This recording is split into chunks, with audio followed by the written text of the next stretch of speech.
Good morning. We will call this meeting to order. Council is conducting this meeting in person and via conference call in accordance with Municipal Government Act Section 199. Council chamber is open for attendance in person. However, councilors and members of the public may still join meetings remotely using our current teleconference process.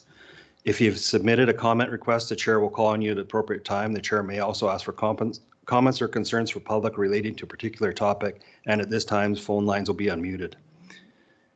If you would like to speak, please state your name. Individuals will be allotted 5 minutes to speak or 10 minutes for a group as per procedural bylaw. If the meeting is recessed, callers will be put on hold until the meeting reconvenes, with the exception of at noon when callers will be asked to call back in. This helps with call quality. Please note this meeting is being recorded and may be updated to our website and our social media. To eliminate background noise, please mute your phone during the meeting. We also ask attendees to mute their devices to reduce disruptions during the meeting.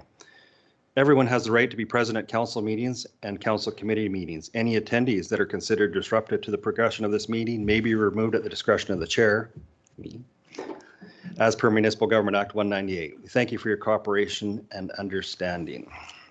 So today we'll be trying to use eScribe. We have one member that's remote, just feeling under the weather, Reeve Links, so she's online as well. So we have an agenda before us. Is there any additions? Yes, Chair or Deputy Reeve Clausen. Administration has 3 amendments to the agenda. The first addition would be the dissolution funding resolution notice of motion, and administration is proposing to add that under 2.3.1. The second amendment administration is proposing is to move the 1 o'clock appointment from MLA Minister Scow, the meet and greet to 2 p.m. And that was just due to a scheduling conflict with Minister Scow. Okay. And then the third one is just the deletion of the WHMB governance review concerns letter. And that's proposed by administration as well. Okay, so letting cameras gone. Okay. I have in addition a presentation at 10 a.m. from Colin Hexted regarding potential recreational land uses of Northeast 9, 24, 25th west of the 4th. Anything else? Motion to adopt the agenda as presented. I'll move the amended agenda as presented. Okay. I'll call the question.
Amber says it hasn't come up for her. It says voting shows in process, but hasn't come up.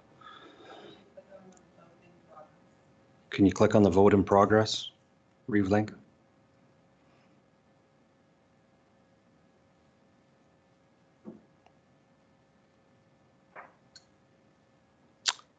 That's carried. It works. Thank you. We have minutes in front of us. Wheatland County Council regular minutes, December 5th, 2023. I'll move the minutes as presented. Thank you.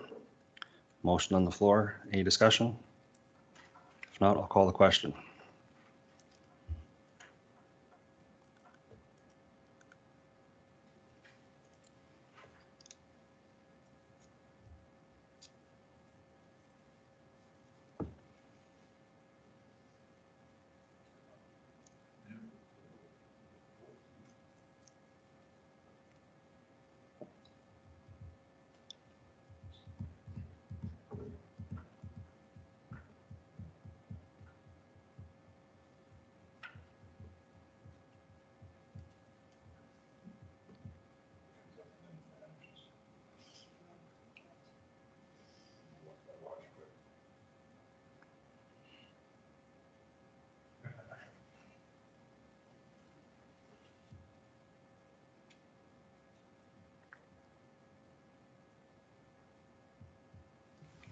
Technology is great when it works.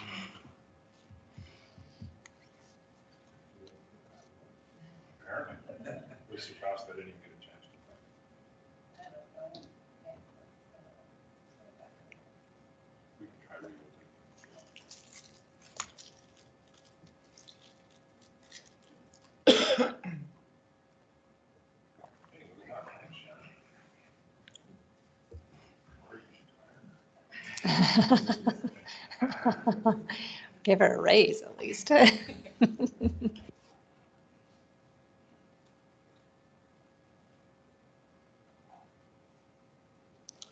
And that's carried. We have Wheatland County Committee of the Whole mini meeting minutes, December 12th, 2023. We'll move them as presented. There's a motion on the floor. Any discussion? If not, I'll call the question again.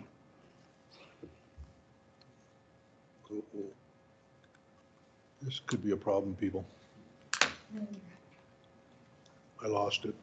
Oh, we have another problem. Yeah, No, I it's gotta, okay. We got time. I gotta sign it. I know how to do this. I just don't know what happened to We got nothing but time, so. I know. I gotta remember my username, No pressure. password.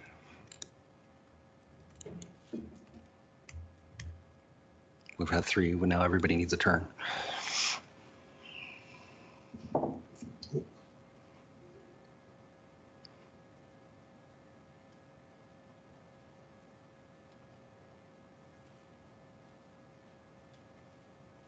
That's good, under pressure and everything. And that's carried.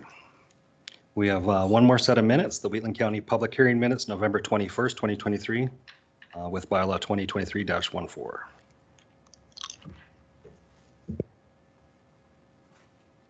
I'll move the minutes as presented. Motion on the floor. Any discussion? Seeing none, call the question.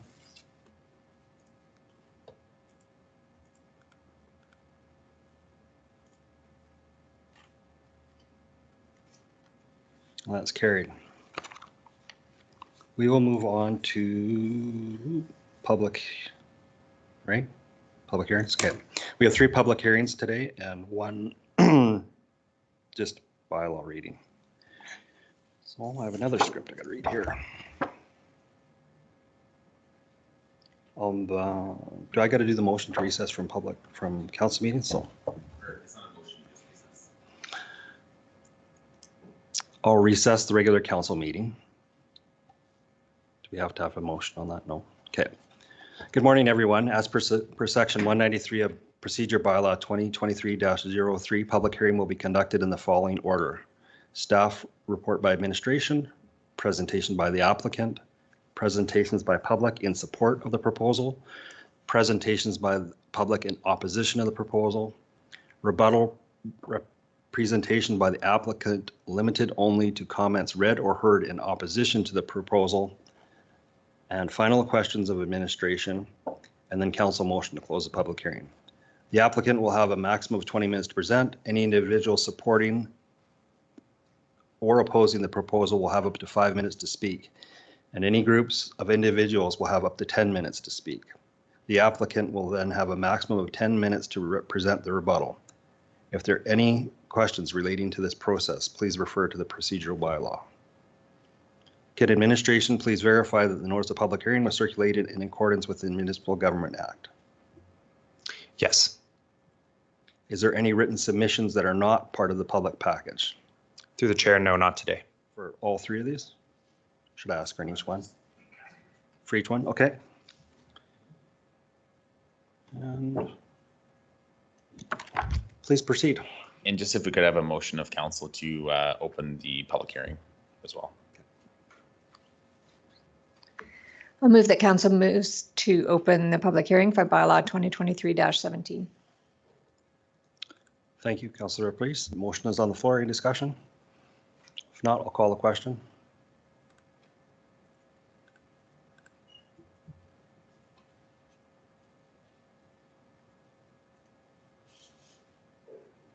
And that's carried. Now go ahead. Good morning, Council. Taylor Felt with the county's Planning and Development Services team, here to present Bylaw 2023-17 for Council's consideration of second and third reading. Referring to page 22 of Council's agenda package, which I have up on the screen here, the subject lands are located immediately east of the hamlet of Carsland, immediately northeast of the intersection of Railway Avenue East and Bartstow Street. This bylaw proposes to redesignate a 0.26 acre portion of Lot 2 from Agricultural General District to Hamlet Commercial District in order to facilitate a boundary adjustment resulting in a 0.65 acre parcel with a 46.07 acre remainder. Carsland Handy Equipment Repair operates a mechanic shop from Lot 1. As we can see here on page 27, the footprint of the auto repair business has encroached eastward into Lot 2, and therefore the landowners are seeking a land use redesignation in order to facilitate a boundary adjustment between the affected lands. It was noted through the circulation process that an extension has been added onto the southern facade of the repair shop. The extension of the building does not appear to meet the minimum side yard setback established in the land use bylaw, meaning that the building may be a non-conforming building. In order to bring the building into compliance with the land use bylaw, the addition would either need to be removed or the applicants would need to apply for a development permit with a variance, at which time a fire inspection will also need to be completed.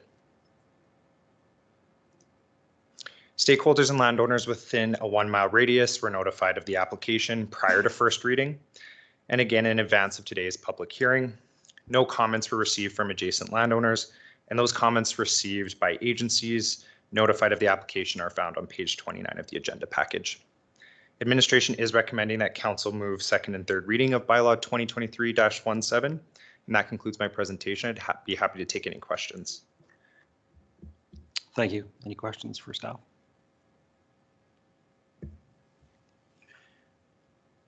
Is there any presentations in support?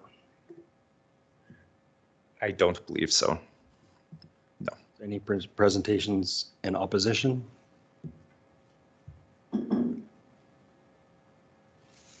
I have to ask 3 times for that?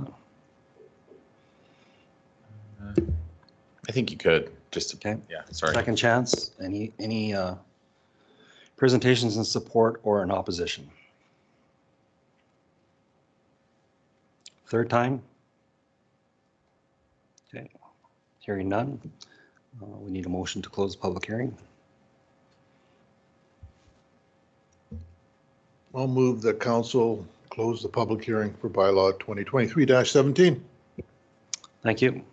Any questions? If not, I'll call the motion.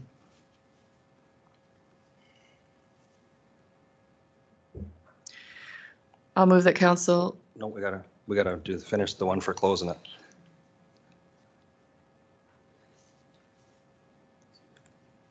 It's okay. That was just motion to close the public hearing. And that's carried. Now we can move to second reading. That council moves second reading of bylaw 2023-17, this being a bylaw for the purpose of amending bylaw or land use bylaw number 2016-01 to redesignate plus or minus 0.10 hectares within Southwest 72225 west of the 4th meridian from Agricultural General District to Hamlet Commercial District as shown on the attached Schedule A forming part of this bylaw. Okay, thank you. Motion on the floor. Any discussion? If not, I'll call the question.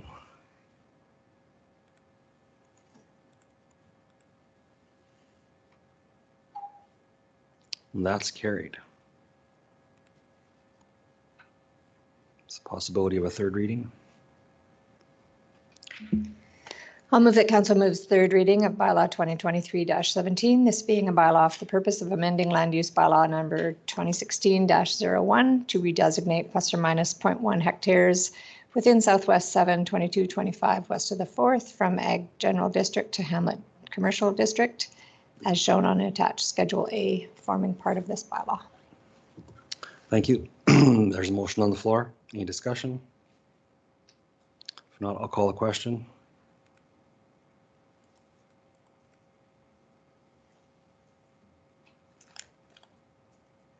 And that's carried. We'll move on to public, or do I have to go? No recess required, but just a motion to move into the next public hearing.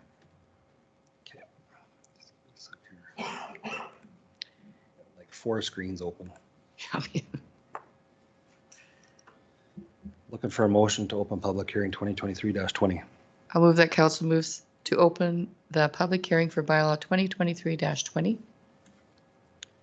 Motion on the floor. Any questions? If not, I'll call the question.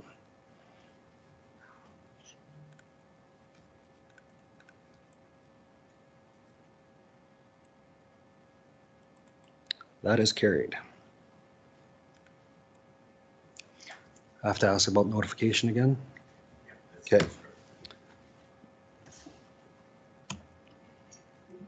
Okay, administration, please verify that notice of the public hearing was circulated in accordance to the Municipal Government Act. Yes.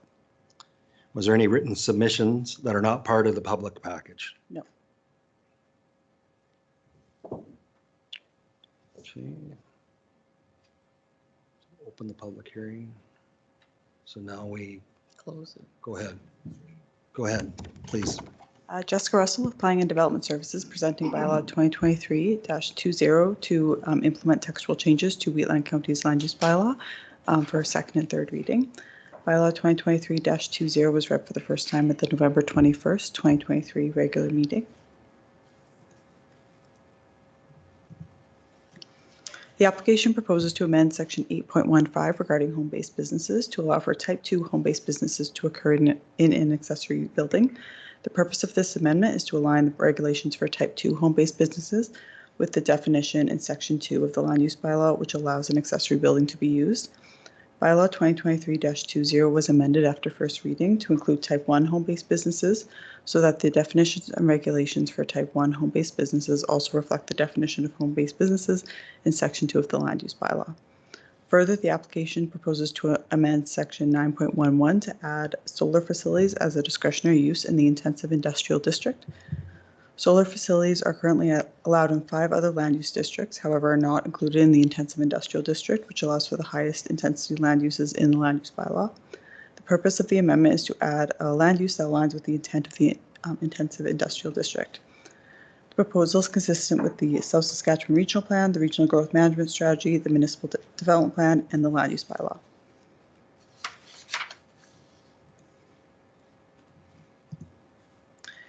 Administration recommends approval of bylaw 2023-20 as per the motions provided. This concludes the presentation of this report, and I'm available for any questions. Thank you. Thank you. Any questions?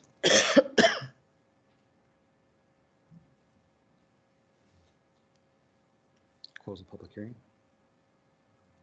Or ask first. Ask here. Yeah. Okay. Is there any presentations in support of the proposal? Is there any presentations in opposition of the proposal? Call a second time. Any presentations for or against the proposal? Call third and final time. Any presentations in support or opposition of the proposal? Seeing none, a motion to close the public hearing, please.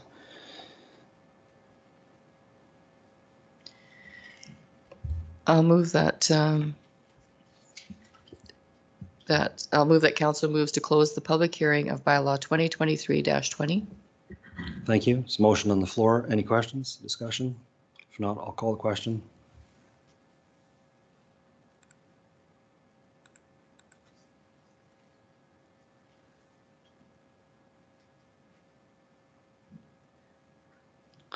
That is carried. I'll move that council moves to amend bylaw 2023-20 as presented. Motion on the floor. Any discussion? If not, I will call the question.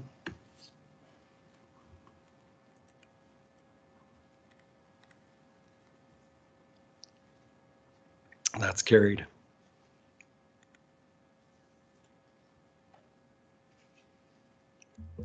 I'll move that council move second reading of bylaw 2023-20 as amended, this being a bylaw for the purpose of amending land use bylaw number 2016-01 to amend the definitions, specific use regulations, and the industrial intensive district. Thank you. Motion's on the floor. Any discussion? Not call the question.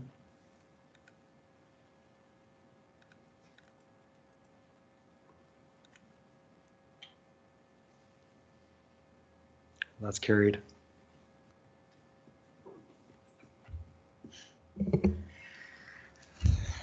I'll move that. Sorry. Councillor Kester. Oh, go ahead. Go ahead, Councillor Kester.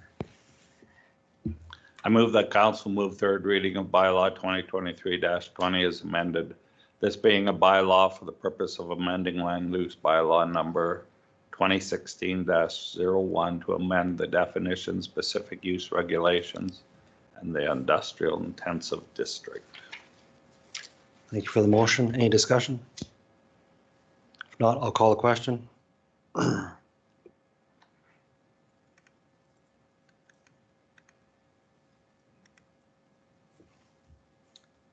that's carried.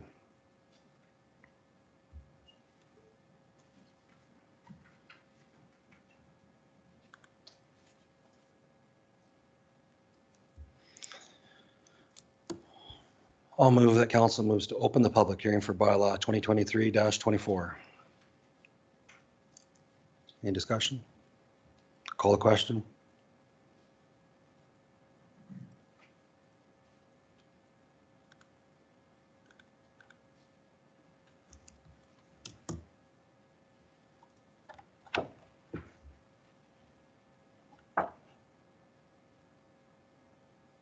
That is carried. Can administration please verify that the notice of public hearing was circulated in accordance to the Municipal Government Act? Through the chair, yes. Is there any written submissions that are not part of the public package? Through the chair, not for this bylaw, no. Okay, proceed.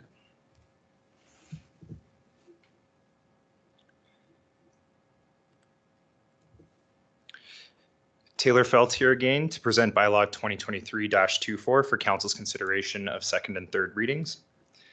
Referring to page 45 of council's agenda package, the subject lands are located 1 mile west of the town of Strathmore, immediately northwest of the intersection of Range Road 255 and Highway 1, on the west side of Range Road 255, within southeast 182425 west of the 4th Meridian.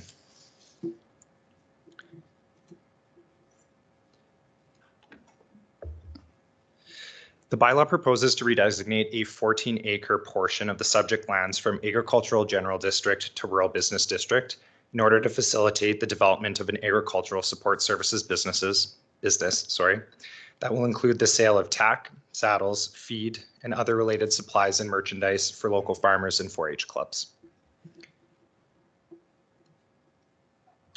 The site is developed with a dwelling, secondary dwelling, and several farm and accessory buildings. The applicants have constructed a structure to support their business venture with access to the site via an existing approach to Range Road 255. I have the site plan that was provided by the applicants on the screen here.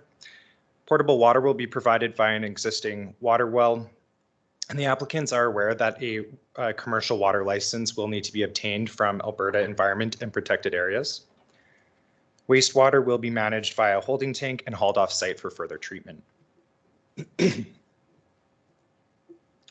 applicants have provided a business operations outline, servicing plan, and transportation impact assessment to determine if improvements to the county's transportation network are required to support the proposed development. The TAA was reviewed by the county's engineers and no technical or safety concerns were raised. The applicant's TIA did, however, identify that the existing approach, which is just here on the southeast portion of the redesignated area, is undersized and does not meet the county's minimum standards for commercial access. So the approach will need to be improved and an inspection will be required as a condition at the next stage of development. The proposal generally aligns with relevant statutory and non-statutory policies and was evaluated in accordance with the guiding principles, goals, and objectives that are outlined in the municipal development plan. Businesses that offer agricultural support services like this one do contribute to the county's focus on rural and agricultural pursuits, which is a main goal in our municipal development plan.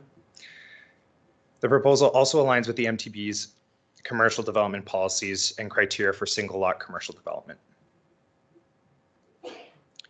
Landowners and stakeholders within a 1 mile radius of the site were notified of the application and no objections were received by the county. Alberta Transportation did note that the intersection of Highway 1 and Range Road 255 will be closed in the future. However, there's currently no timeline for when that will occur. And with that, administration is recommending that council move second and third reading of bylaw 2023-24. And that concludes my presentation. I'd be happy to take any questions. Thank you. Any questions? Is there anybody wanting to speak in support of the proposal? Through the chair, the applicants are here, but don't have anything to add at this time. Is there anybody that is in opposition to the proposal? Ask a second time, anybody here in support or in opposition of the proposal? Third and final time, anybody would like to speak in support or opposition of the proposal? Seeing none, hearing none, we'll move forward. I need a motion to close the public hearing. I'll move that council close the public hearing for bylaw 2023-24. Thank you. There's a motion on the floor. Any discussion? If not, I will call the question.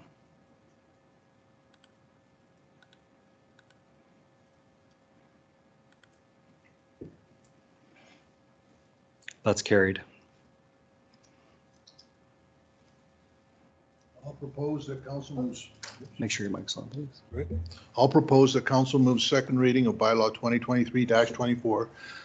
This being a bylaw for the purpose of amending land use bylaw number 2016-01 to redesignate plus or minus 5.67 hectares, 14 acres within southeast 18, 24, 25th west of the 4th, from agricultural general district to rural business district as shown on the attached Schedule A forming part of this bylaw.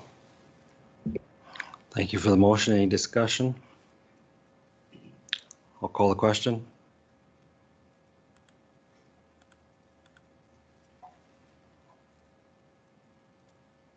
That's carried.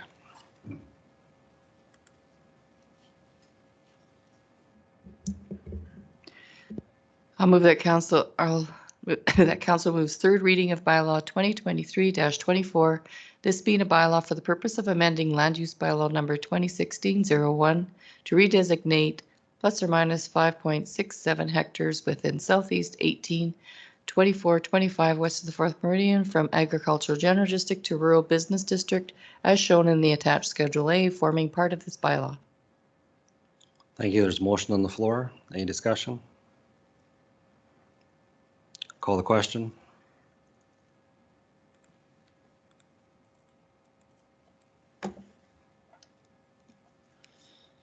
That is carried. We will move on to bylaw 2023-29.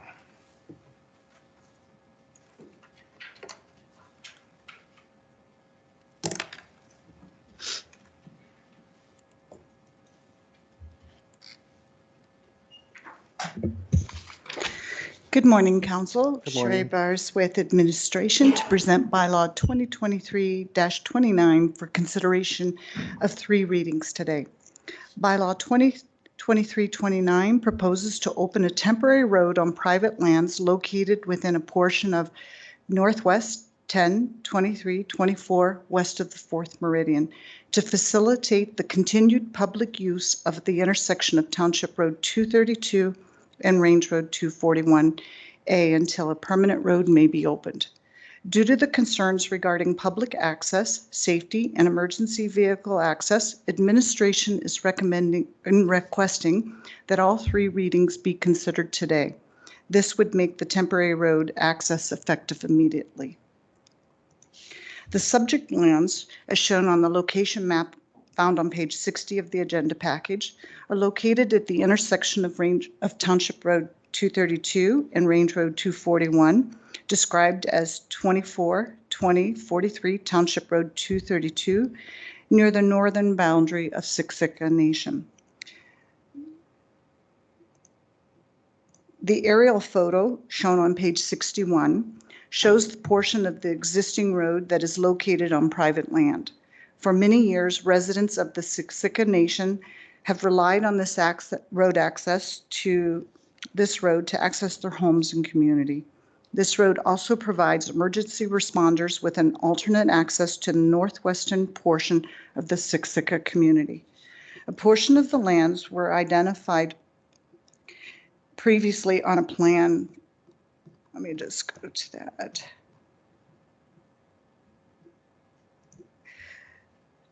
As shown on figure 2 on page 54 of the agenda package, it was previously owned by the Canadian Pacific Railway, and when Range Road 241A was constructed over the railway right-of-way, an easement across the an access easement or boundary adjustment was not completed.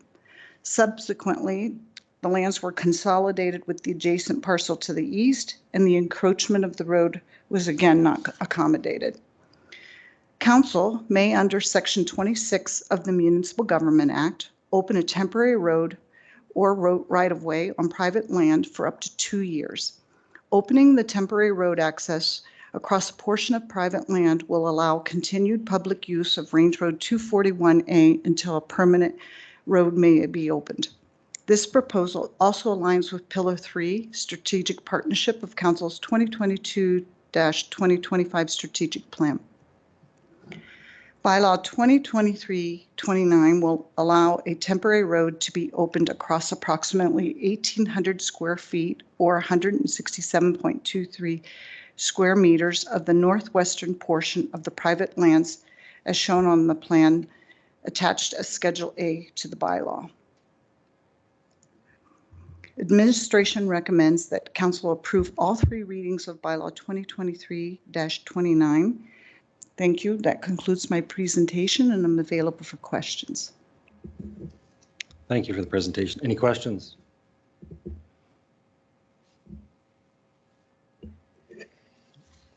I'll move that council moves first reading of bylaw 2023-29, this being a bylaw to open a temporary road on private lands as shown on the attached Schedule A, forming a part of this bylaw.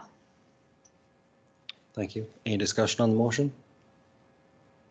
I'm just pretty grateful that administration is able to find us a temporary solution that allows it to continue until we can resolve it. Thank you very much.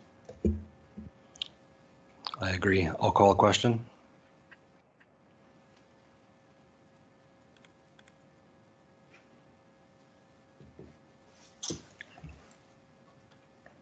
And that's carried. A couple more motions. I move that council move second reading of bylaw 2023-29, this being a bylaw to open a temporary road on private lands as shown on the attached Schedule A, forming a part of this bylaw. Thank you. Motion on the floor. Any discussion? I'll call the question.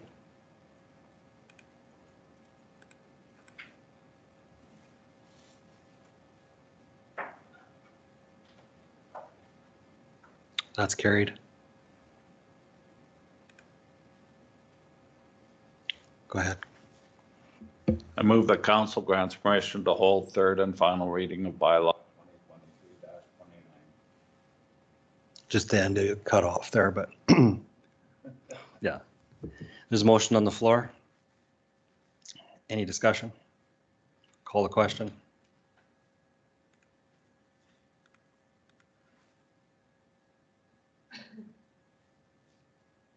That's carried.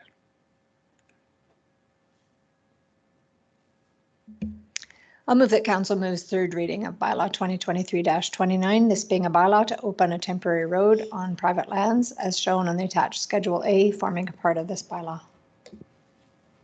Motion on the floor. Any discussion? Not, I will call the question.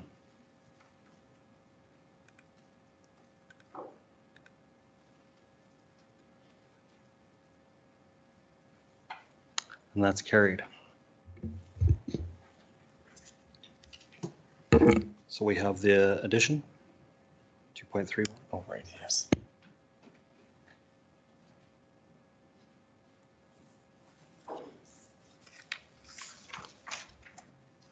Notice of motion, I believe, yours? Yeah. So we had made a motion of to make for come on, words, to take to our district about the dissolutions of villages and towns, and we were going to put a resolution together for this purpose, and this was at the last meeting. So it was brought to my attention that this was already brought to RMA at the spring convention, and reading it, it has covered everything that we were looking for to put forward. So with that, this is quite the process that we have to go through, so bear with me. Would like to, I'll read it. I'd like to make a motion, notice a motion for today, regular council meeting, that council reconsider resolution number CM 2023-1120, that council direct administration to draft a resolution for RMA for a new provincial funding model for dissolution of municipalities and a new dissolution process, being it back from council's consideration. So this is a notice of motion that I would like to reconsider it. Okay. So there's a motion on the floor that we have to vote on, correct? Yes. So that would be the notice of motion. Under section 97 of the procedure bylaw, council may by resolution agree to waive the notice and address the matter at the same time, or at the same meeting at which the notice of motion was presented, if council considers it appropriate to do so. So Councillor Biggar did note that she will be absent from the next meeting in January, and just so administration doesn't start with work on this one, administration is recommending that council utilize sections 97, just because it would be appropriate if Councillor Biggar is hoping to withdraw her motion. It was a unanimously of council to do so. So obviously it's at the whim of council to waive that notice period for the notice of motion. Thank you. So do we need a notice, or sorry, motion to waive? Yes, so the motions would be kind of in order on the screen. Okay. So just there would be 3 motions required. So waive the period, reconsider that motion, and then rescind the motion. And it's just kind of in accordance with our new procedure bylaw. Yeah, I would. I read the motion that went through in the spring convention, which I wasn't there, so I didn't know about it, but it was brought to my attention, and it has everything in there, and RMA is looking into everything that was presented at the spring convention of last year. Okay, that makes sense. So that move that council waive the notice period for the proposed notice of a motion. Okay, thank you. Motion's on the floor. Any discussion? Not, I will call the question.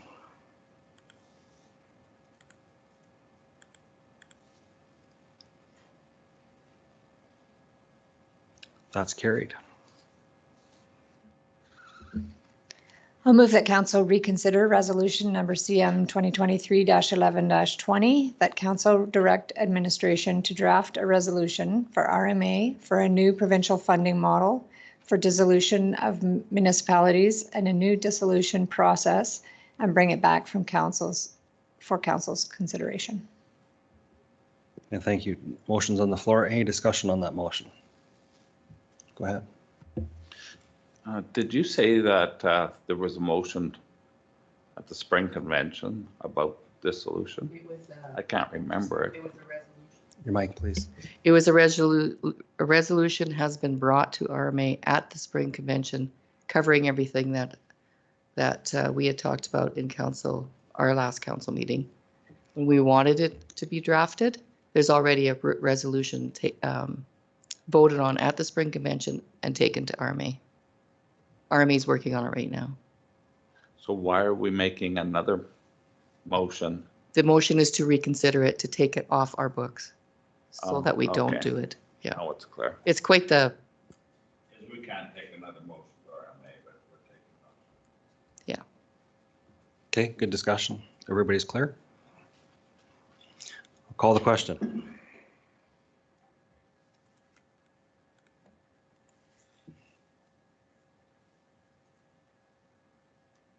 That is carried. I move that council rescind resolution number CM 2023-1120. Motion on the floor. Any questions?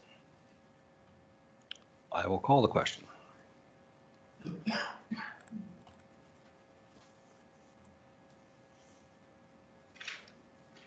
Thank you for helping me through that. That is carried. It was a process, but we got through it. We will move on to 2.41, Council Resolution Tracker. Yes, good morning, Council. Brian from Administration. On page 65 of your agenda package is the Council Resolution Tracker. The report itself starts on page 68. As always, anything in yellow is deemed ongoing and anything in green is deemed complete. If there are any questions about the Resolution Tracker, please let me know. Thank you. Thank you. Any questions for CAO Henderson?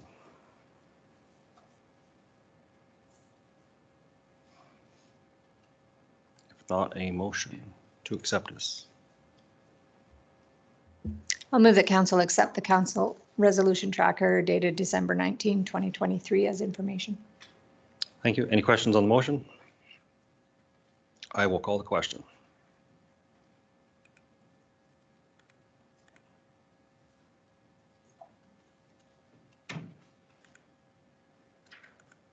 We'll move on to,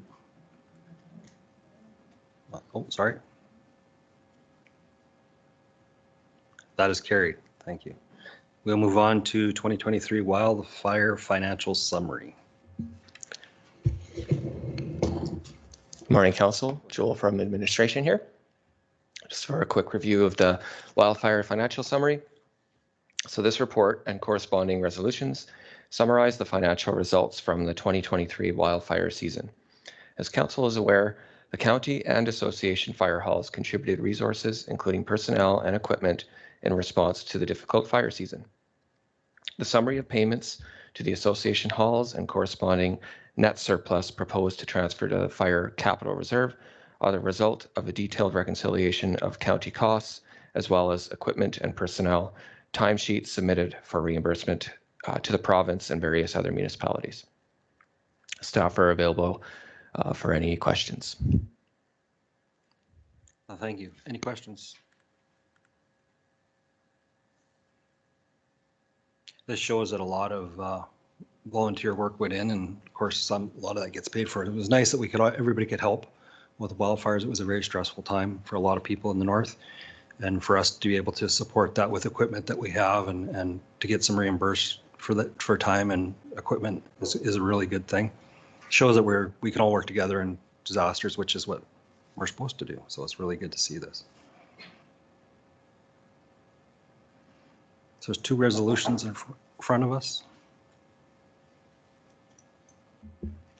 I'll move that council directs administration, upon receiving all payments for revenue associated with the wildfire response, to remit payments as follows: $55,966.35 to the Dallam Fire Association, $70,071.65 to the Rockyford Rural Fire Association, $18,623.95 to the Rosebud Fire Association, and $33,896.20 to the Standard Rural Fire Association.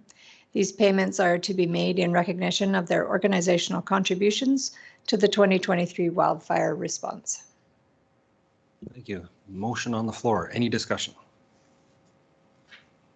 Seeing none, I will call the question.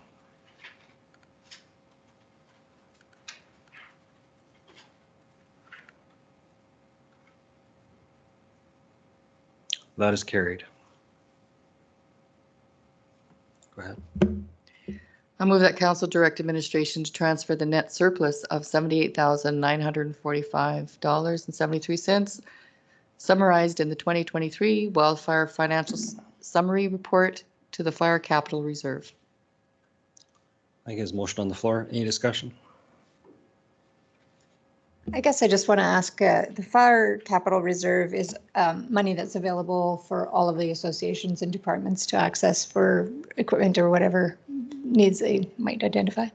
Yes, that's correct. So the county contributes 60% for the association capital costs of their equipment that's approved by the Fire Capital Committee, and those funds would come out of that reserve. Yeah, thank you very much. And as a group, they come to conclusion on to what, everybody basically agree on all equipment as a group, right? Yes, that's correct. And our fire chief, he chairs those meetings, I believe. So it's Very a successful. very collaborative effort and very successful. Yes, thank you. So the motion in front of us. Any further discussion? If not, I'll call the question.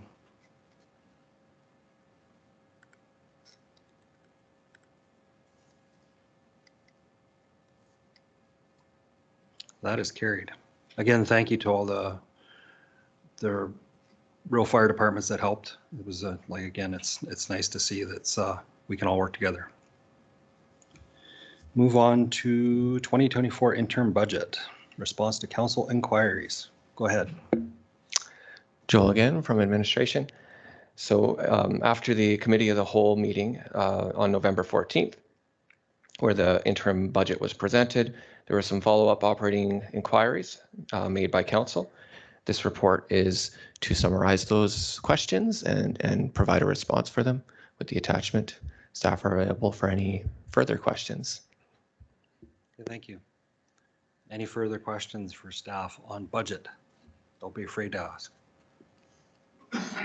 No, I just want to say a big thank you for the responses. They were very clear and helped explain exactly the costs that are going into it.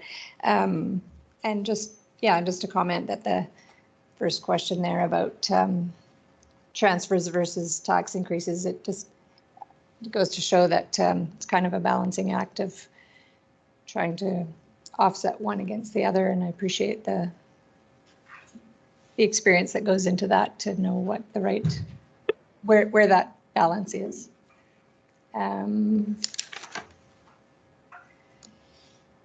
Yeah, that's all. Thank you so much for answering the questions. I know sometimes I get into the weeds, but it does help me to understand the whole kind of process, and I do appreciate that. Budget's it's a big budget, so it's good to ask questions so you feel comfortable with it. And staff really make every effort to give us as much information as they can so that they know that we're comfortable with the budget moving forward. So. If there's no other comments, I'll just move that council accepts the 2024 interim budget response to council inquiries report as information. Thank you. Any further discussion? I'll call the question.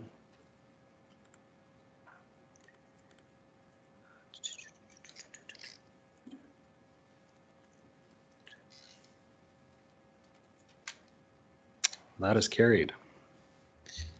Just through the chair, we do have an appointment at 10 o'clock, and I did see him come in.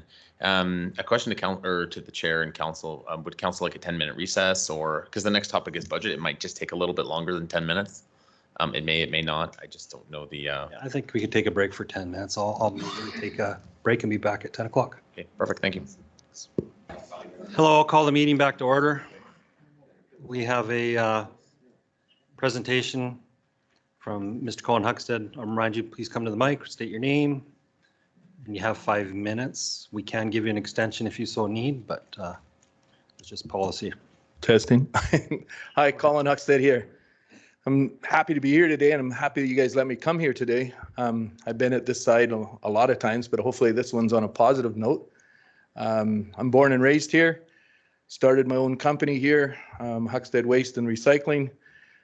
Built that company up, had 40 employees, sold out a few years back.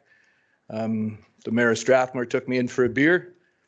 That's why I'm here. I went in for a beer with him at Boston Pizza while we're having a beer. One of his residents came over and was giving him some grief about the junior C team playing out of Strathmore was maybe getting moved out, and the junior A team was moving in. After the lady left him, I asked him, Pat, in 1971, Strathmore had one skating rink and we had 1,071 people. The surrounding area, the county of Wheatland, close to Strathmore that used that arena, there was about the same amount of people. 50 years later, we have 2 skating rinks, 14,000 people in Strathmore and probably 16,000 surrounding, and no skating rinks. And I said, Pat, you guys haven't kept up. And he says, well, if we had land, we'd probably get another facility going and stuff, but we're out of land. So I thought about it for a while and I said, Pat, if I was to find somebody that would donate some land, would you guys consider that? He said, yeah. I came out and met with the county. We had a meeting in camera. Don Murray, my cousin, he has 178 acres just west of Strathmore, right across from the stockyards. That land's been sitting out there for years. He bought it when he retired, and it's just been sitting, doing nothing with it. He's making next to nothing on farming it. I believe you guys are getting $600 a year on taxes on it. Donnie is at that age where he's getting close to where he wants to leave a legacy for him and his wife behind and stuff. So I talked him into possibly donating some of that land to the county and the town of Strathmore. Years before that, Donnie was in Europe. The Ag Society was interested in possibly moving their operation out to that hill. Donnie was going to Europe. He asked me to sit in on the meeting, and the Ag Society bounced it back and forth. So that I knew that was a possibility that Donnie would consider it. That deal fell apart. No part of Donnie. It just didn't work for the Ag Society at that time. So I talked Donnie into exploring that option. We came and met with the county. It was very favorable here. We met with the town. It was very favorable with them. But the ball got dropped. This is about 4.5 years ago, 5. The town CAO never showed up to one meeting. He had 3 meetings with Donnie lined up, and he never showed up for one meeting. The deal kind of drifted away. The town had their issues. Since then, that CAO's been let go, and they have a new one. A couple county councilors approached me a few months back and asked me if I could bring that back to the table. At that time, a couple town councilors asked me the same thing. I didn't want to embarrass myself by going back to Donnie and asking. But I was out there one day talking to Linda about it, his wife, and Donnie, and they would reconsider doing that.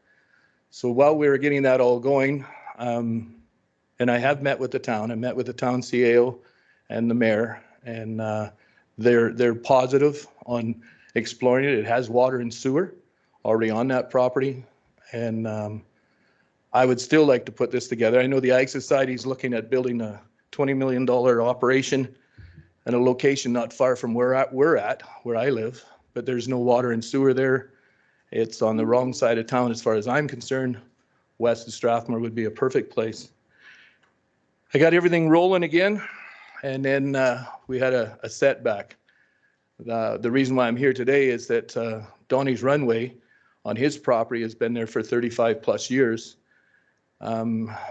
This year, it has been and I'm not sure if I'm saying this right, it's been assessed, and there will be he will be taxed on that property.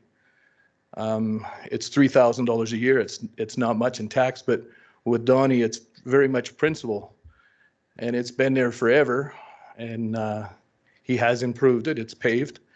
I know the county got a legal opinion on it, and it is, according to their legal opinion, it could be taxed, but not everything was properly stated on their legal opinion. They've missed some parts of it here, saying that it's not used for farm, it's just for his own private use. I've been out there, and some of you people have been out there when there's been spray planes there. They do use it for a ferrying place when there is lots of spraying. His brother operates Early Bird Air, and he has flown out of there. I have used Donnie's services to look for one of my horses when it was out. I guess that's something to do with agriculture too. Donnie does use that runway for grain trucks going back and forth on it. He doesn't like that, but it's not just a piece of residential land, and that's what your legal opinion states, that it's. Just through the chair, the 5 minutes has elapsed. So if already? council wishes to extend the period, Just hang on. just council would have to pass a motion. Thank you.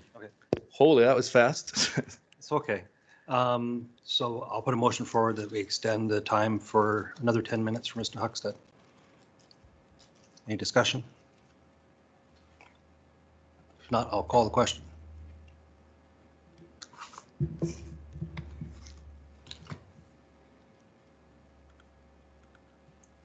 We have another 10? Just wait. Sorry. That is carried unanimously. Go ahead, sir. Okay, sorry about that. I was going to be quicker, but I guess I got too long into the history. And I'm just going to say something that I heard this morning too with the wildfire scenario. And this runway is an asset for the county of Wheatland. It's federally controlled. There never has been tax. I don't believe the county of Wheatland taxes any other runway. And Donnie's runway is now going to be taxed. That runway can be used in emergency situations in Winnipeg that happened where a plane had to land there. Last weekend, I was on a plane where an engine shut down and we had to come back to Calgary. And just the thought of having that runway for an emergency is pretty valuable to the county of Wheatland and its residents. The other issue I have here with this is this deal that I'm trying to put together for the town, the county, the Ag Society, and all the residents is going to fall apart if Donnie is not taxed as agriculture on that runway. It has just been assessed as residential.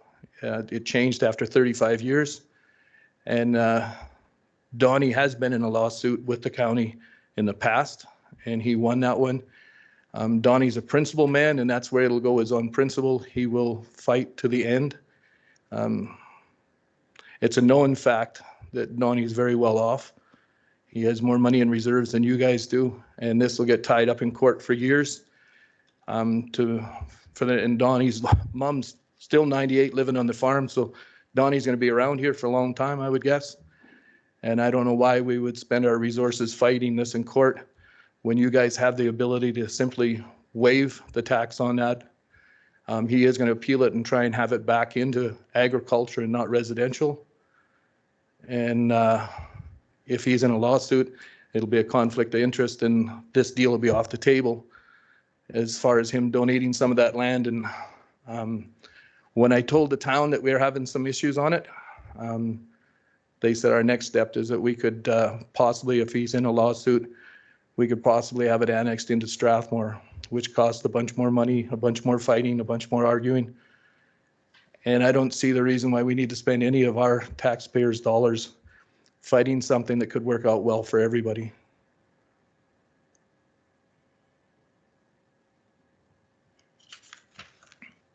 And like I said, this runway, he doesn't charge anybody to use it. People are able to come in and out of that runway. They just have to notify them. Hawks has been used it out there when they were looking for stolen vehicles and car chases and stuff. They've used that runway. He doesn't charge anybody for it. And I just think it's a legacy all that you guys could have too, that if the town and the county could work together and make that a beautiful sportsplex. And the town is also interested in sharing revenues. They have water on that property, and they have sewer adjacent to it. They would consider servicing that property. Once there's a facility out there, that land is unlimited what can happen on that hill. And it's 20 minutes to the international airport. It's on the west side. It's got a mountain view. Who knows what could happen.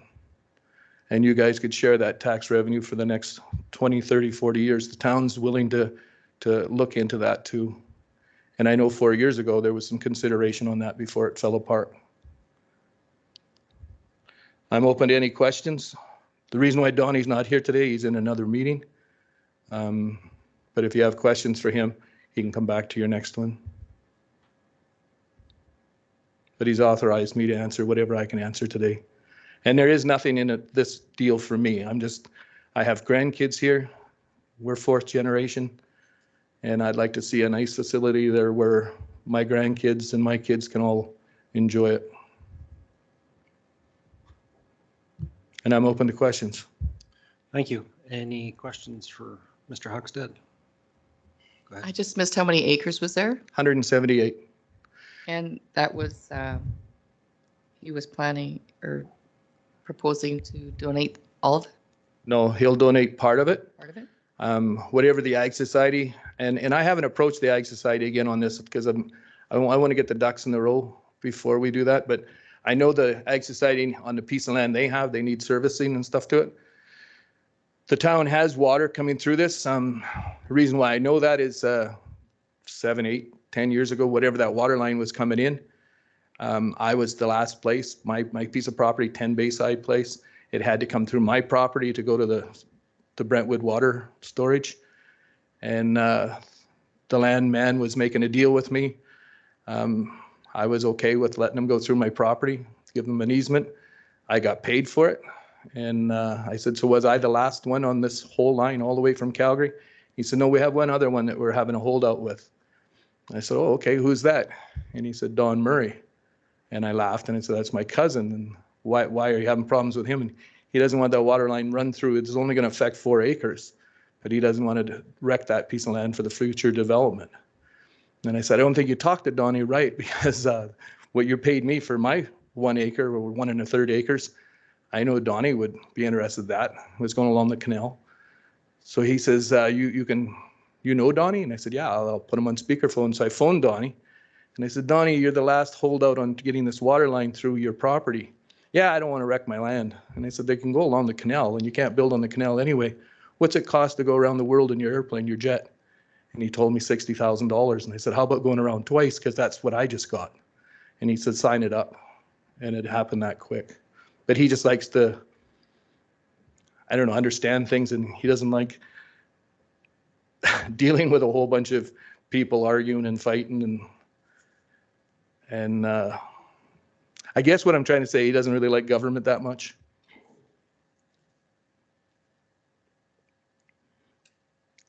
Any other questions? I'm agreeing with a lot of what you're saying.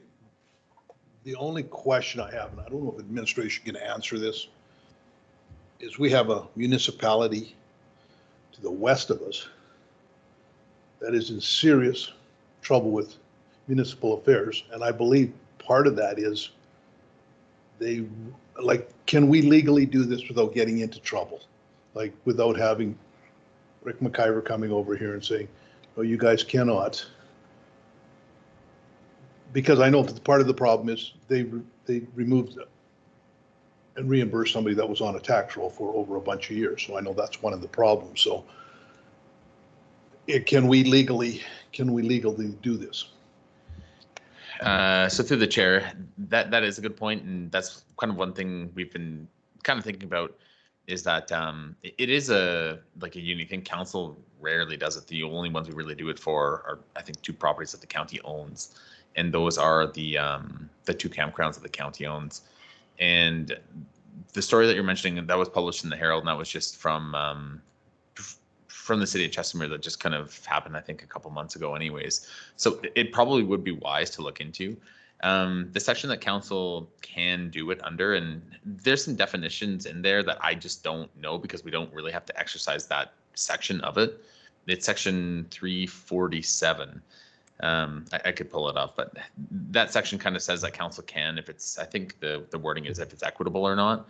So before council does something, I think they should ask, to be fair, just to give council that guidance, because I certainly don't have the expertise in working under that section. Council has done it before, so that is an opportunity. I think it's just if it would be advised, and just kind of knowing that the one municipality west of us did just get in trouble for this exact same issue, it probably would be worth checking because, you know, it better to do the due diligence ahead of time. Just as a follow-up, just to comment on Mr. I, in my mind, but I'm not a lawyer, so in my mind, there's no money being made off of this. I look at that piece of property, and it's a beautiful piece of property that Don has, but it would be absolutely useless for me.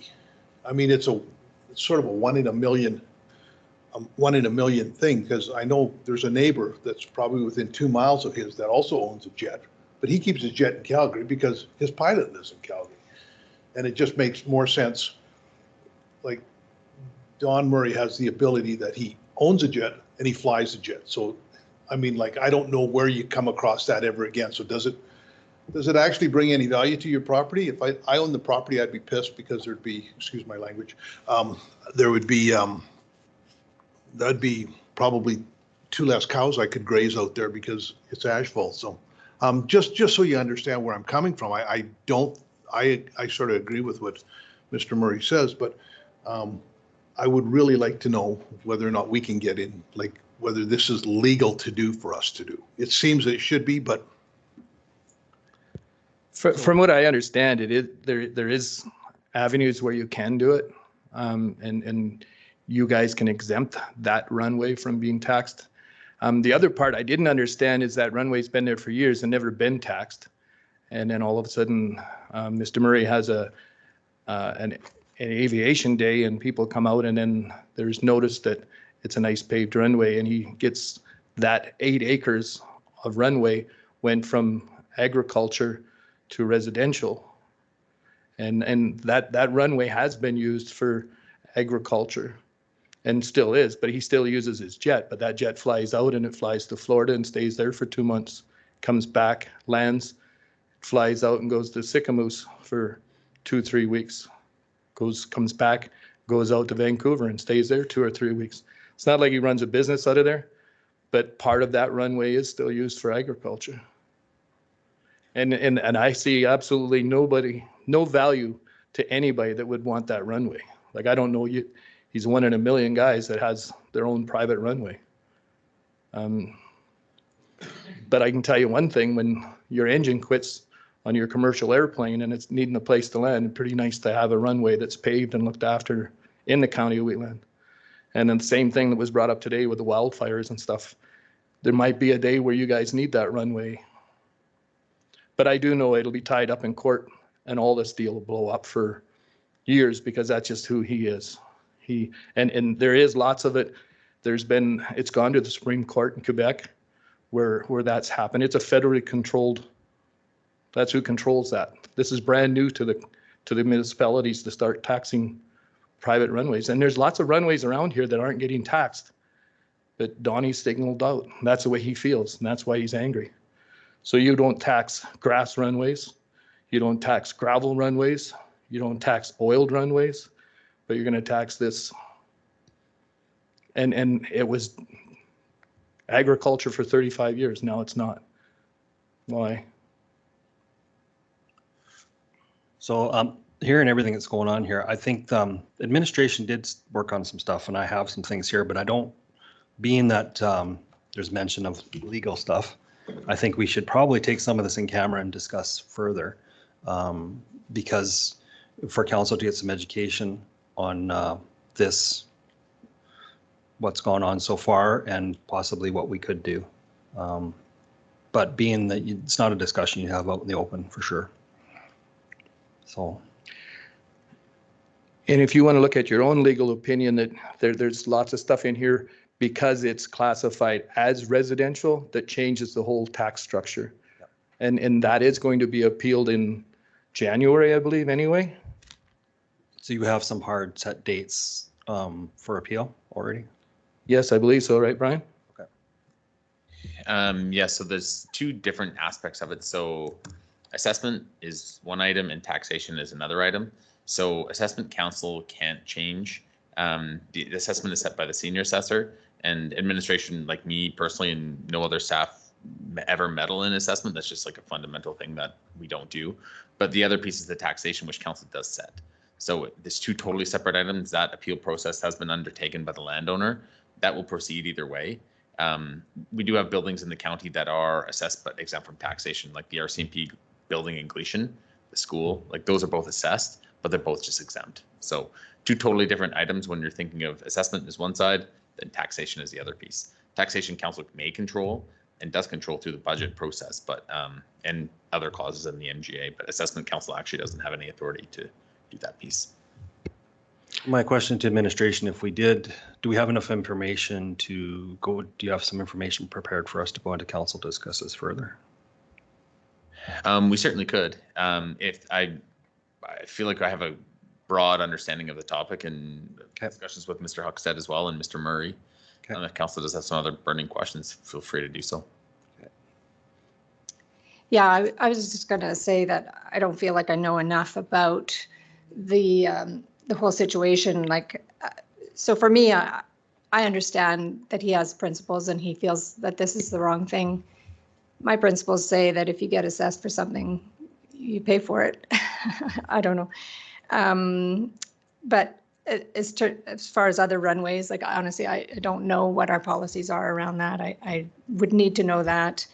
I also, my prime consideration is for the 4 arenas that are in the county, and I would hate for them to lose the rentals that keep them afloat from Calgary and other communities like that. It doesn't necessarily have to be a skating rink. That was just the thing that Pat Fuel was getting flack for that day. But I think there could be a sportsplex, several other things out there. I would want to see some stats on our George Freeman Center to see how utilized it is, if this is something that's in demand right now. To me, Strathmore has a lot of recreational opportunity facilities. So I would need a lot more information before I could ever make a decision one way or another about any of it, but that's mine. How many years has the runway been improved? Like asphalt? It's been asphalt for 35 years. It's been asphalt that long. Yeah.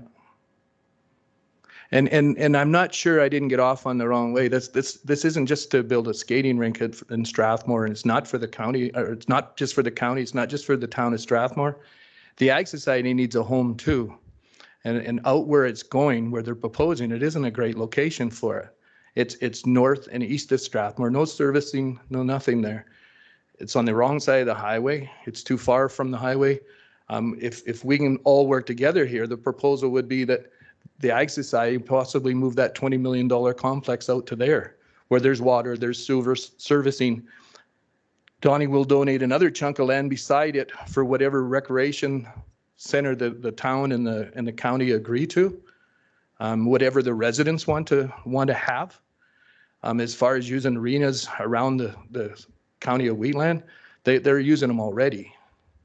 One more facility like that wouldn't hurt any of the ones where they're at already.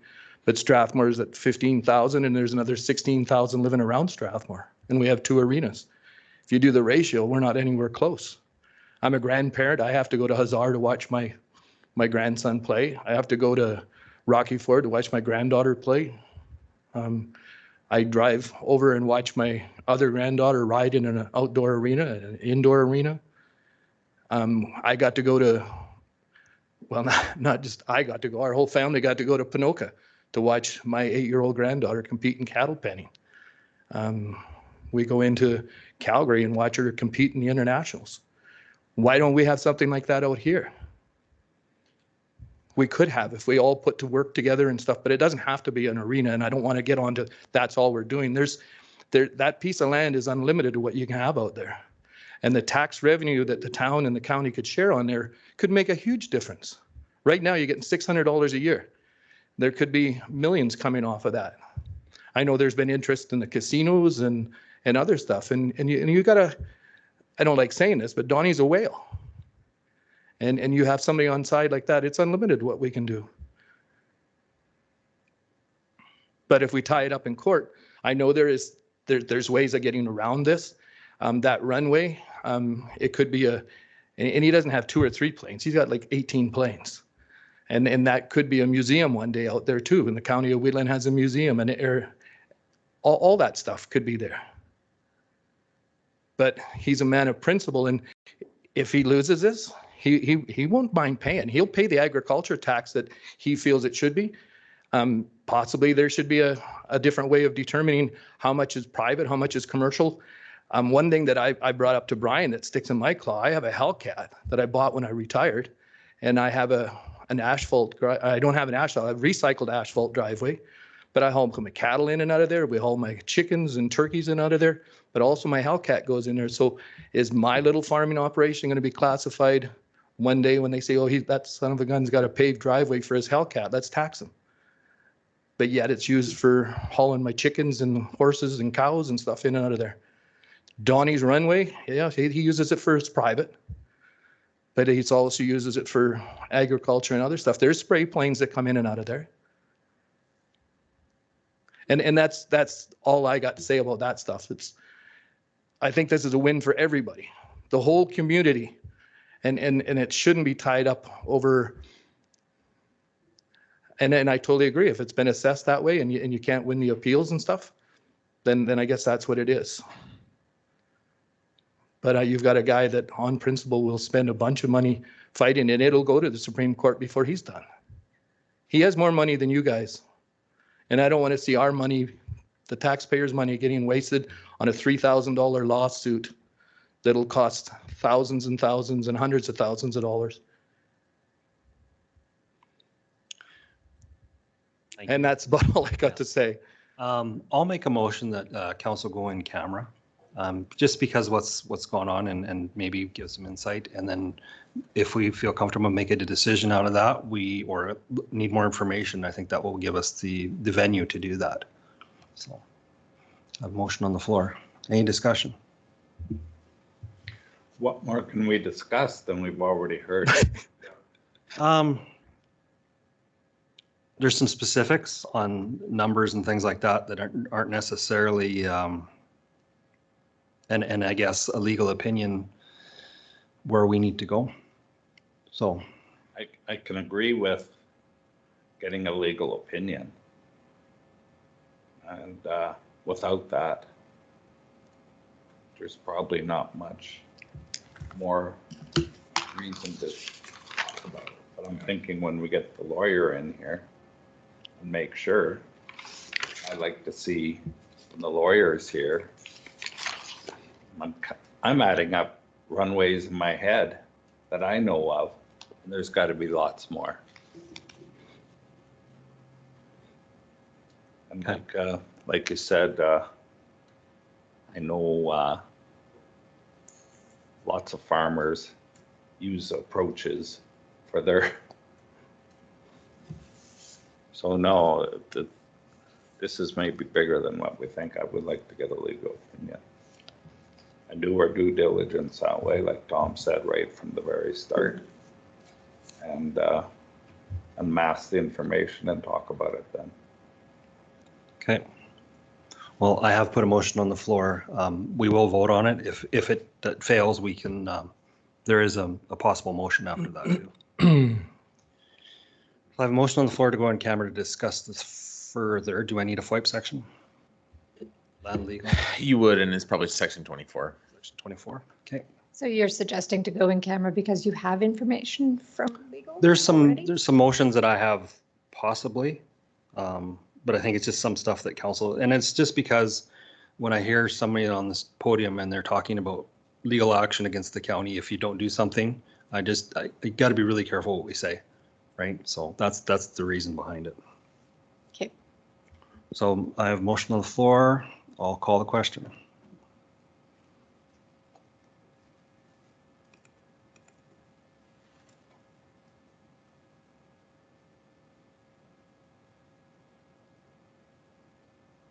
That's carried. Does not be unanimous, does it? No. No, so we'll just reconvene as per procedure bylaw in the large committee room. Yes, so we'll be in the large committee room. Hopefully not take too long. then we'll come out and Might as well. could possibly be motions out of in camera. Yeah. And we're back. Motion to come out of camera. I'll make that motion. Call the question when administration gets it ready.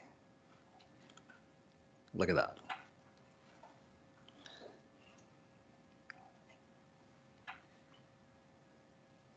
We still need music for the voting.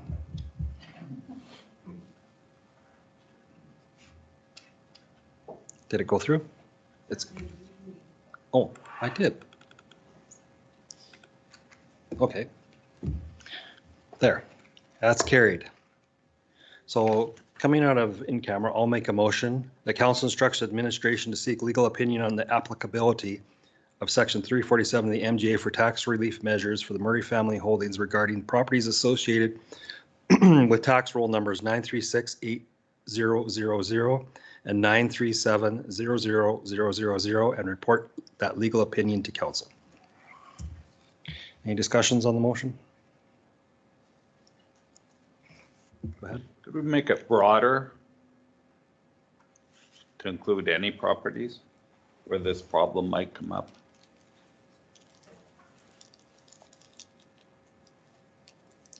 Or any applicable properties? Yeah. Okay, maybe I accept that'd that. be-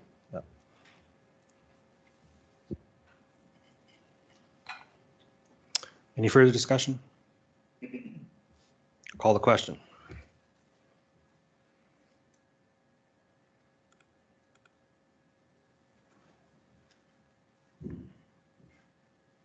That's carried.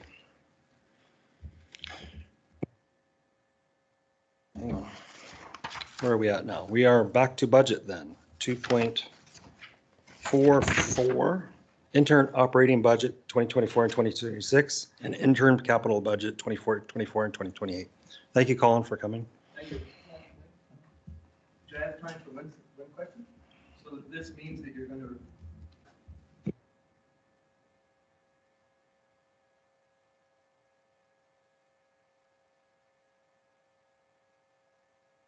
No worries. Have a Merry Christmas.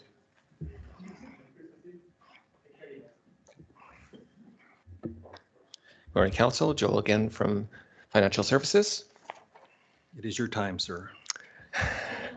No, this is the one you were looking forward to most today. I know that.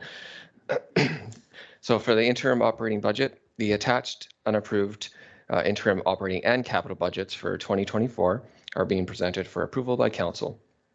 At the Committee of the Whole meeting on November 14th, a detailed review of the budget was provided.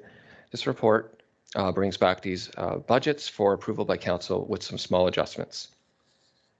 For the operating budget, the report outlines the net $1.02 million decrease in expenses from prior to the presentation.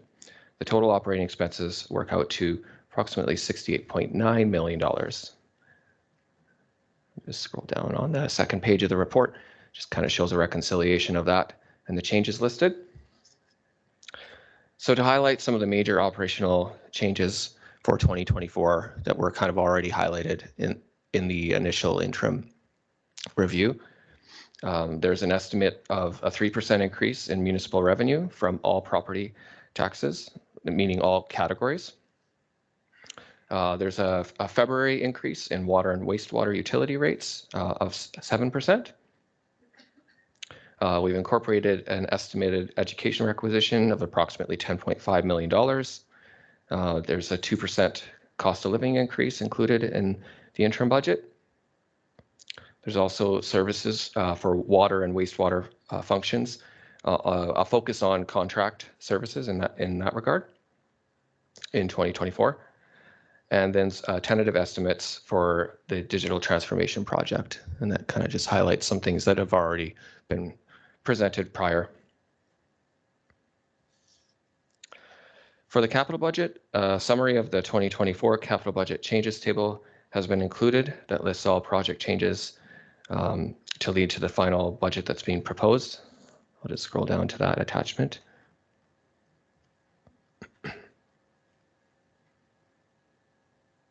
It's kind of small here.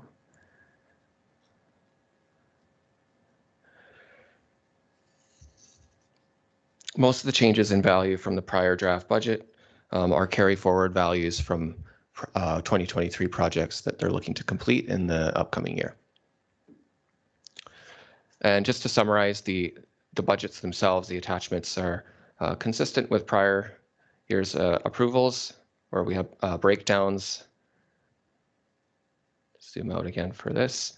On the operating budget, for example, breakdowns by functional area for revenue by functional area with totals, as well as expenditures by those same functional areas.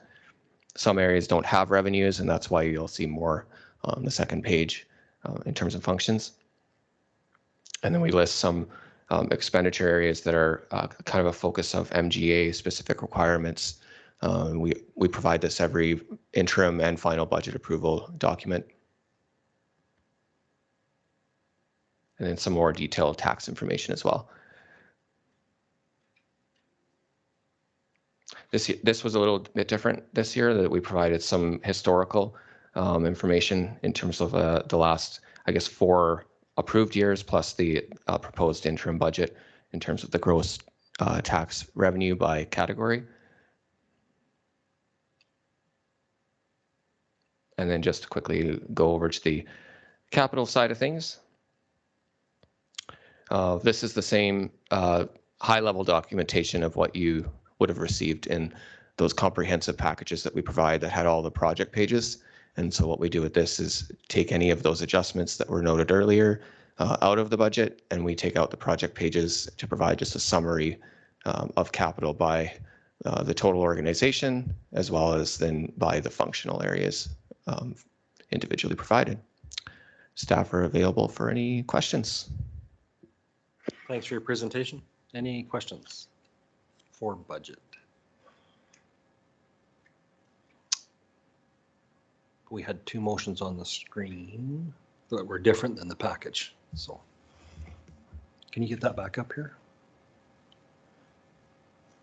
Yes, and just to note to the, or speak to the second motion on the screen, there was a question, there were a couple questions during the committee of the whole regarding the fire flows of the Carsland project and then that water looping project in Speargrass. So administration did review those ones, and we did conclude that we probably should be taking permanently out the Speargrass water main looping.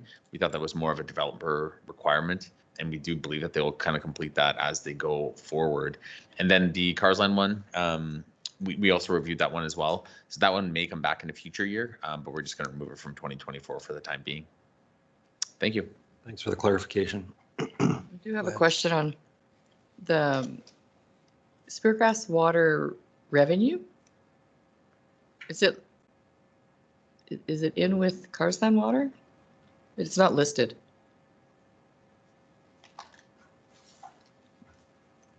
Unless I'm missing it. Speargrass water revenue? Councillor Baker, would you have a page number by chance? What's that? Would you have a page number in the Sorry. package? I'm looking at number 92.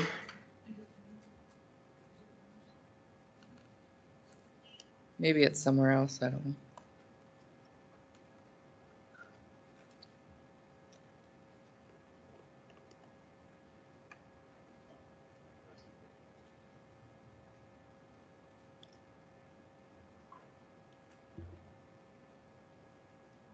Oh, I see there's a Speargrass sewer, but no Speargrass water. Mm-hmm.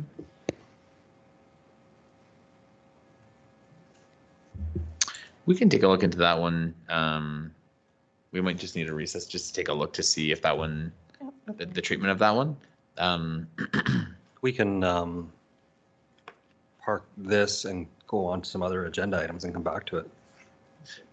Is that, Yeah, maybe after lunch, just so we have an opportunity to look at yeah, it. give you a chance to look. Okay. So we'll park 2.44 and we'll move on to 2.45 Cheeto speed survey, if we could. Let's see, probably. Was there any other questions before, I guess, for the budget before they? I don't see anybody else. Okay. Speargrass has got 120. Good morning. Whenever you're ready. Morning, Mr. Chair, members of council. Chris from administration here to talk about the Cheadle Speed Survey that was completed. Back on October 17th, council had a letter sent to it by a concerned ratepayer with regards to speeds that are coming through the hamlet of Cheadle and concerned of vehicles traveling more than double the 30-kilometer-an-hour speed limit. So the resolution was passed in directing administration to target Cheadle for enforcement, bring back data. So we did conduct a speed survey in the hamlet over a 1-week period, or pardon me, from October 10th to October 23rd, so just over 2 weeks. The county is in possession of these subdued traffic counter markings, so they are not visible. They are, look on the side of the road, the little boxes that are put up, and they count vehicles and speeds. There's no indication on these boxes of what they're doing. So like those signs sometimes we see that your speed is, where people will speed up to try and see how fast and compare their speedometers. This does not have that case. So the two locations that these subdued markings were put were on both on Railway Avenue. One was right near Steele Street, so which is the first street on the as you enter the hamlet, and the last one was just past the furthest house on the west side in the hamlet there. So the one at Steele Street, and this is encountering vehicles coming in and going out, had 2,293 vehicles traveling, and of that, 1,949 were captured traveling 39 kilometers per hour, which, as according to our study, is the 85th percentile of the speed survey. So just familiarization, the 85th percentile is a term that basically means that that is the speed that most people feel comfortable with on the road. It's one of many things that are used in development of speed limits along roadways and stuff. And then on the west end, it captured 1,023 vehicles, and the 85th percentile was 51, and with 870 of those vehicles were at or near. Now, the variation for that could be from vehicles coming, obviously, the vehicles just coming into Cheadle and stopping in Cheadle versus the ones traveling all the way through. And the speed variation could be from people speeding up as they're going past that last house or slowing down as they're still coming into the hamlet. So one of the things I looked at is traffic calming measures. Is one of the things that was requested by in the letter.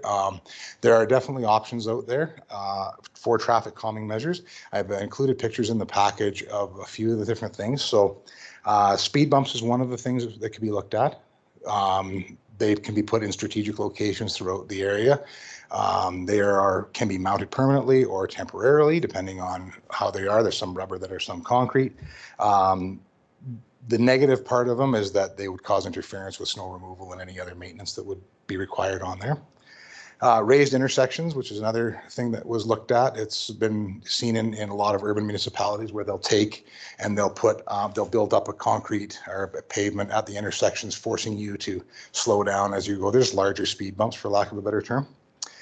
Speed strips, so similar to what we have on Highway 1 that are going in and out of Strathmore. The idea behind those is it's an optical illusion to make you think that you're going faster than you are in the hope that you would slow down. I don't know how well they work. I know myself, I just kind of find it an annoyance, but you know, it does make you think when you're doing it.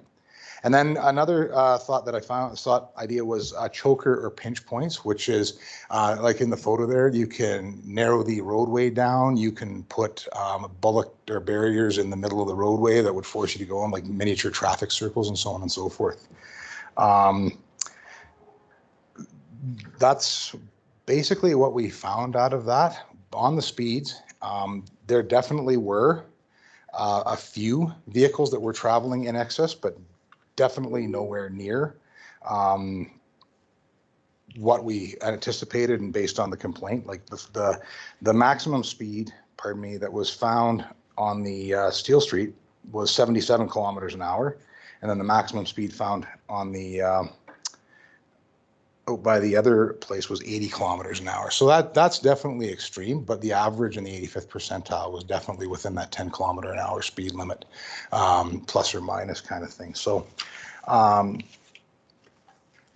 I also undertook myself and my other officer at the time undertook some patrols at different times throughout the period here, which is why we brought it back at this date rather than prior to, just so we could get a few other times out there, and we encountered nothing. We hit as best we could in the hamlet off the street, getting out and doing walkout LiDAR. So we're running our LiDAR and actually hiding our vehicles back so we could actually see, and we didn't encounter anything in the I believe it was 6 patrols that we did out there over that time.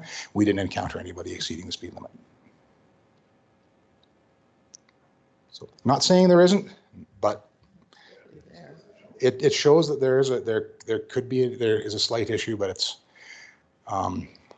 not as endemic as we're led to believe. Okay, thank you. Any questions? Really, really good information. I'm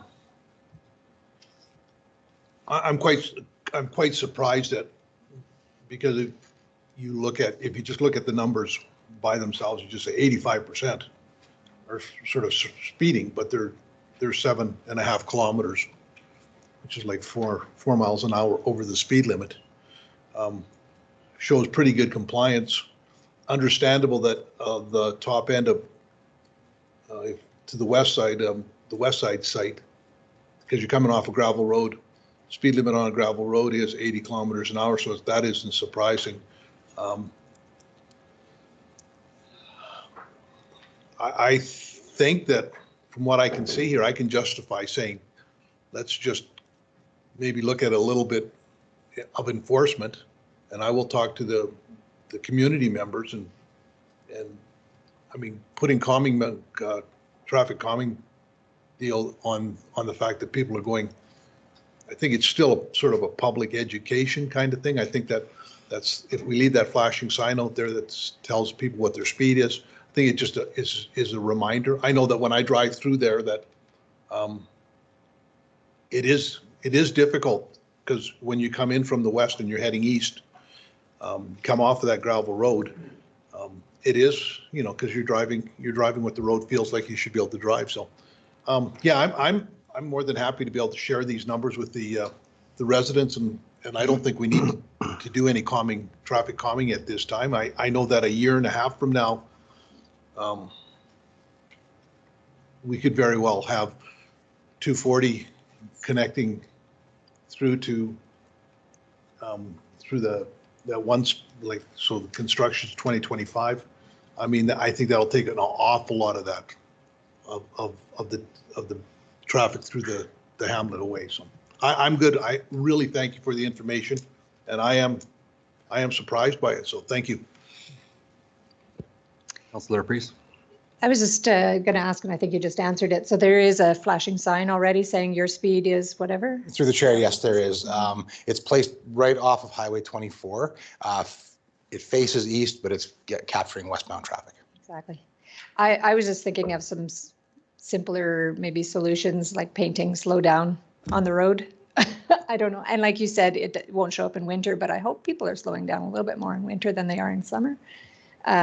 Or a slow children playing sign, or rumble strips, or things that wouldn't interfere with road maintenance, but might remind people. I mean, there's already a flashing sign. You'd think that might be sufficient, but I don't know. There's just a couple of other ideas that might be low cost, just to raise some awareness.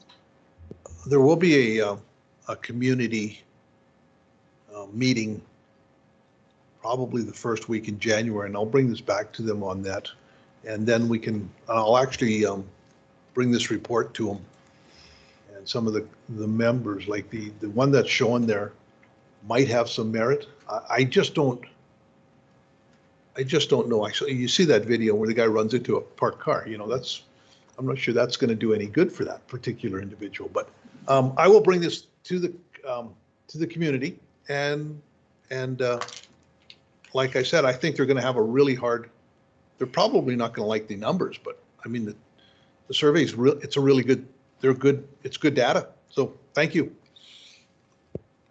I just had a couple of questions. So if someone was caught at 70K, would that automatically be a court appearance for them? Through the chair, no. 50 kilometers an hour over is automatic, or 51 kilometers an hour is an automatic court appearance. So if 30, so 81 in there would be an automatic court appearance. So what would a ticket be for if someone was roughly 70K. 70K, it would be about $350 and 4 demerit There's some good points. incentive there, yeah. Yeah, it's the demerit points too. It's 4 demerit. So, and then further that, if someone is out inside of their house, sees somebody speeding and they're willing to go time, date, place and go to court, can they still go and charge somebody? Like, will one officer come and write a ticket if someone says, I saw this and I'm willing to go to court to back it up? Yes.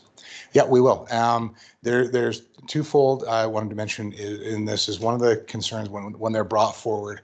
One of the times when we get these concerns about how the danger at level, I always inquire if they've called the RCMP when it's happening.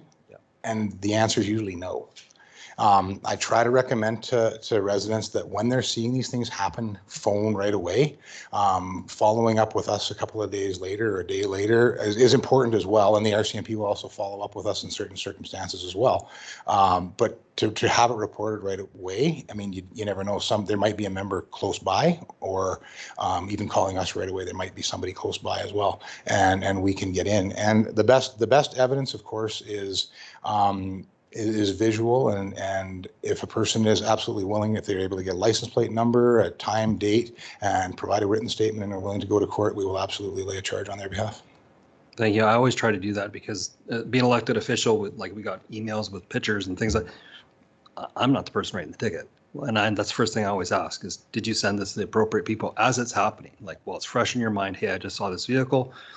You know, you might have a member in the area, and if they get a $300 ticket, that's a pretty good incentive.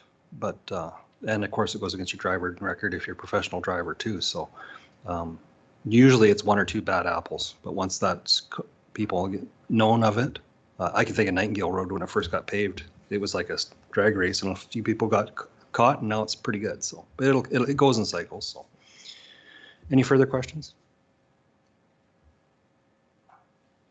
Go ahead. I will move that council accepts the speed survey conducted in the hamlet of Cheadle as information, period. Okay. Motion on the floor, any discussion? Call the question.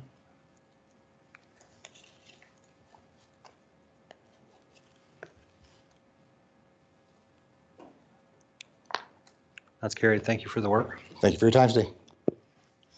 We'll move on to Community Enhancement Regional Board recognition. Mr. Rhymes. Morning, Council. Dave Rhymes from Administration. On page 133 of your agenda package is a report for the question around came up at the December 5th Council meeting from the Speargrass Community Association regarding recognition for the grant, basically. The report kind of outlines what the requirements are from the CURB, and it's just a suggestion for recognition, how the groups could recognize the county for that grant funding. And there's some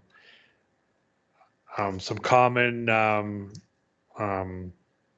ways that the groups have recognized the county for those grant funds, and some other options for possible ways that the groups can use or utilize the county's connector, or maybe a web page, or some other options there as well. So I can answer any questions the council may have on the report.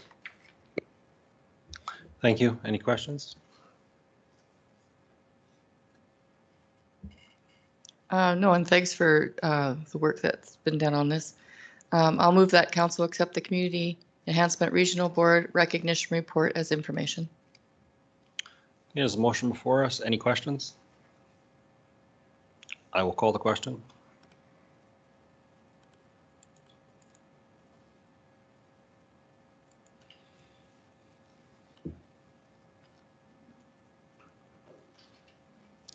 And that is carried. We'll move on to fire mutual aid agreements.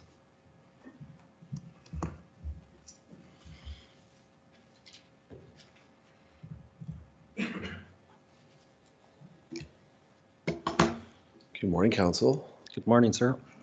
I'm just here to present the fire mutual aid agreements. So this is something that's been We've been working on it for about a year now. It came to council through resolution that we go and we enter into agreements with all of our neighboring municipalities and counties.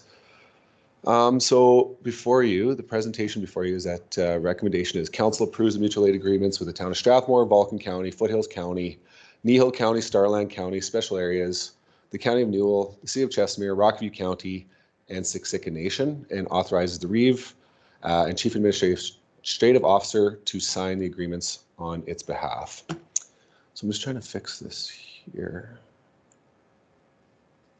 There we go. Got it. Okay, mutual aid agreements, as you guys are all aware, establish the terms of 2 or more municipalities to provide assistance through the provision of fire suppression services, personnel, materials, and equipment. The agreements address services available, the procedures for invoking mutual aid, command and control over emergency response at an event, and response obligations of the parties.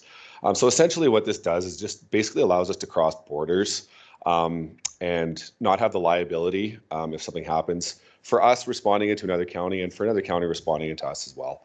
What we've done and what you'll notice with this, other than Rockview County, is we're doing true mutual aid agreements. So essentially the intent is that we'll help you, you guys help us. There'll be no fee for service. We won't be doing any billing. You're doing it out of the goodness of your heart. We're doing it out of the goodness of our heart. If we can't make it for whatever reason, we're tied up with another call, that's acceptable, and vice versa. So it really is beneficial to the end user, which essentially is the patient, if it's a medical call, or the resident, if it's a fire, car accident, whatever the case is. There will be billing if there's provincial recovery. So through DRP if there's a large disaster, or through obviously ATB, like Alberta Transportation, if it's on the highway. Other than that, there'll be no county to county billing. We thought that was important because, again, for me personally, I don't want to worry about calling in when I need help. If I'm scared, I'm going to get a $20,000 bill and vice versa. So that was really the biggest intent of these agreements.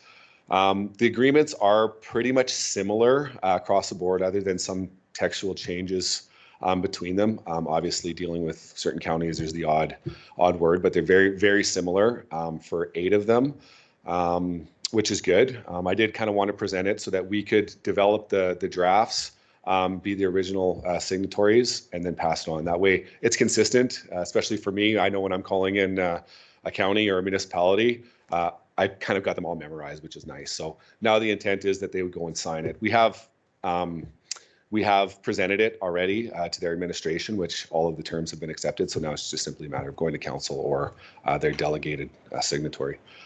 Rockview is a little bit different. We do have an auto aid agreement with them, and specifically it's for the Origin Business Park. They can respond there quicker. So the reason that we put that in place is there is a fee for service for us based on their fees and fine schedule. So they do get called automatically to the Origin Business Park and send us a bill. I think they've responded 6 times since we've invoked that. So it's good. It's definitely beneficial for us, and we do the same. We will bill back if we respond. If it's on the highway, number 1, for example, for a car accident, they will bill ATB instead of us. So they've had 7 of those calls. It's good. It's positive for everybody. The only community that we haven't entered into an agreement with, we do have one that exists right now. It's about 20 years old. Is Drumheller. Reason being is we're close. We've had the discussion, but they've got a few, just some language that they want to fix up a little bit. So we're going to meet. We are meeting in Dallam in the new year, just to kind of discuss that. So I will be coming back to council with that agreement, but it will be very, very similar to the rest of them. That concludes my presentation. If there's any questions, I'm happy to answer them. Thank you. Any questions? Go ahead. Thanks for answering the Drumheller question. Chestermere, it seems to me to be a bit odd. The Chestermere agreement? Yeah, wouldn't it be better for them to have a mutual aid agreement with Calgary or something? They do. Yeah, they do. So they are close enough that we could use them. We do use them, especially when it comes to our REMP, our Wheatland Regional Emergency Management Plan. So they are a partner of ours. It's not saying that they'll call us necessarily for anything. You're likely, their operations would likely call Calgary well before us. But in the event of a large disaster and they need more resources, we're available for them as well. Okay. And vice versa, they're also available for us. Something that really stands out to me is our water rescue team there that we could use in the county. Mhm. Thanks. Thanks. Good questions. Anybody else? I just want to give kudos to your staff and administration on the agreement with Rocky View. Because I look at government as there's one taxpayer. And if we can provide a service to the west end of our county using another fire service, and that frees up, number one, our ability, like it increases our ability to answer a call and all that kind of stuff, is fantastic. So I know that agreement isn't a standard agreement and you guys have worked really hard with Rocky View to get that, and I thank you very much for it, because it's far superior to have a fire service that's 4 miles away from an industrial area than it is having it 9 or 10 miles away. So thank you very much. Yes. Go ahead. Yeah, I just want to say it provides comfort to people of our county, especially on the outskirts, when we know that neighboring municipalities could very well respond. I found a typo though. That's what I have to say. On That's okay. page 212 of the package. Just after the notes, there's some bullet points and it says response on the first alarm will be limited to 1 unit from the responding agency. Additional apparatus may be made available at the DS session. I think probably decision. Discretion. Discretion. Okay, there you go. Yeah. So that's all. Okay, we'll get those changed in all the agreements and then send them accordingly. Very good. Otherwise, fantastic work. It's a lot of work to be negotiating with so many parties, and yeah, I appreciate it. So my question, I've got all the documents here for signatures. So how often does council have to sign for it then? It says it's reviewed annually, but I guess how often is the signature required? Yeah, so right now we don't have a delegation of authority bylaw. Okay. So the process now is if there's a change, I'd bring it back to you guys for council. Other than that, it's the terms are there until there are changes or until a party wants to remove themselves. Mm-hmm.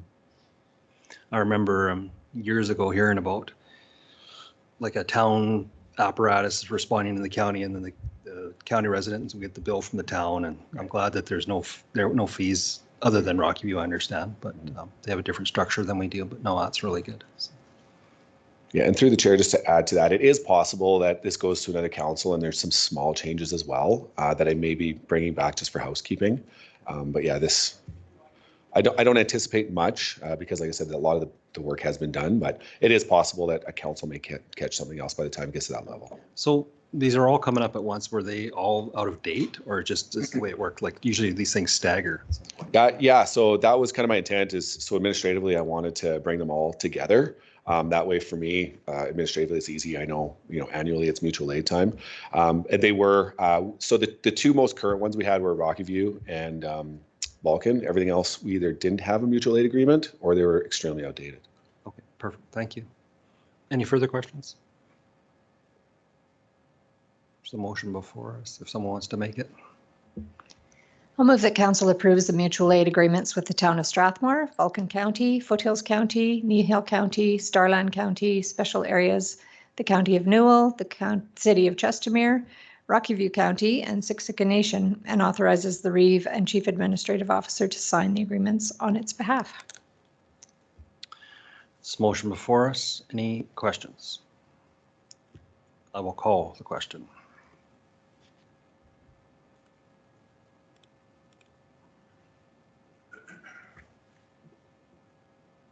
That's carried. Thank you very much again. It's great to have all these agreements in place for when it hits the fan.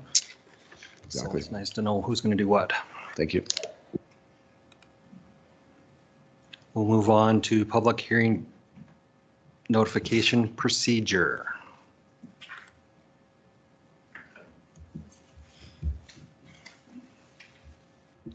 Go ahead. Jessica Russell with Planning and Development Services to present a report regarding the notification procedure for public hearings. The current process for notifying adjacent landowners or potentially impacted residents of planning applications is to send circulation by regular mail 2 times. The first circulation is at the start of the application process to provide notice of potential development, and the second time is after first reading of the related bylaw to provide notice of the scheduled public hearing date. The first notice is sent pursuant to the Wheatland County Planning Policy 7.6 regarding notification for planning applications. The second notification is sent following the regulations for notice for public hearings as part of the Municipal Government Act.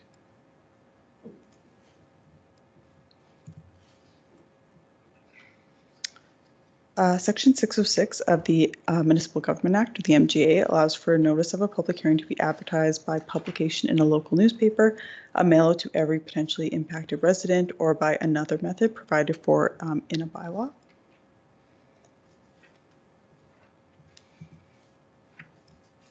Wheatland County adopted bylaw 2019-21 to allow for alternative methods of public notification for notice of public hearings pursuant to section 606 of the MGA.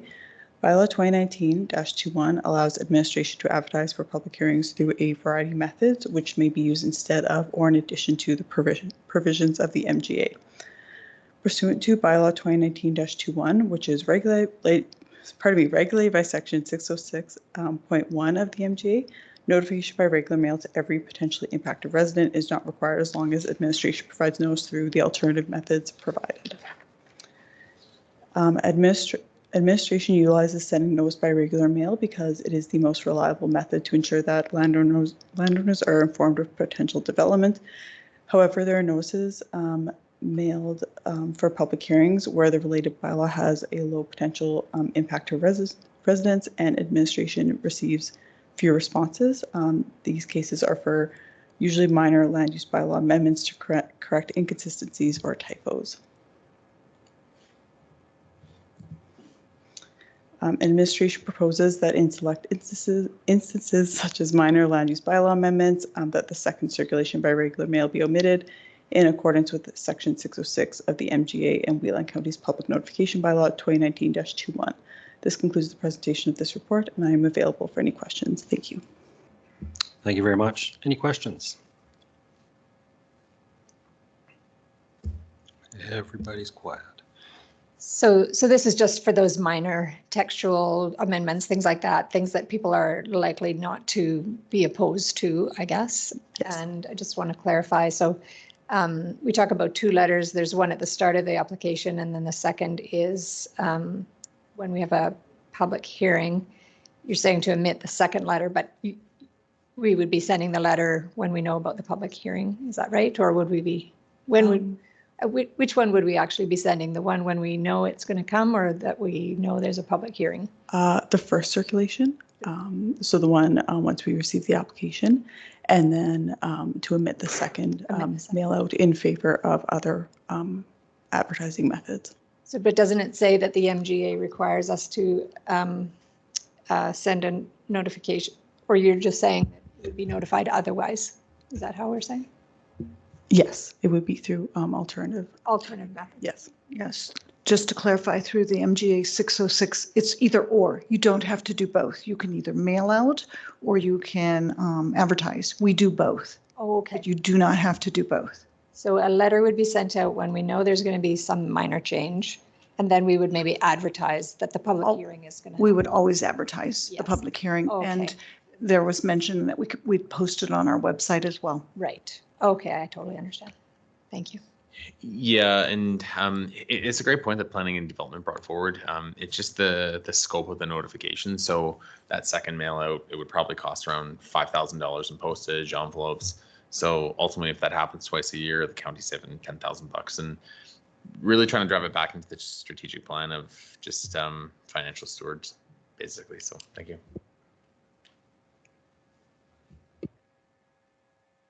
Any other questions? Makes sense to me.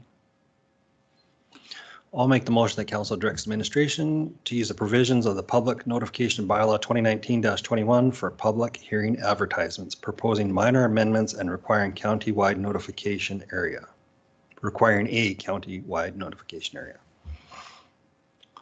Motion on the floor. Any further discussion? If not, I will call the question.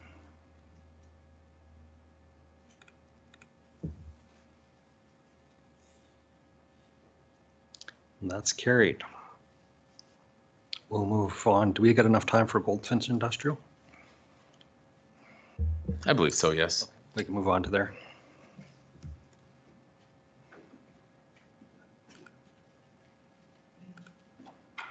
You've been waiting patiently in the back. Exciting so far.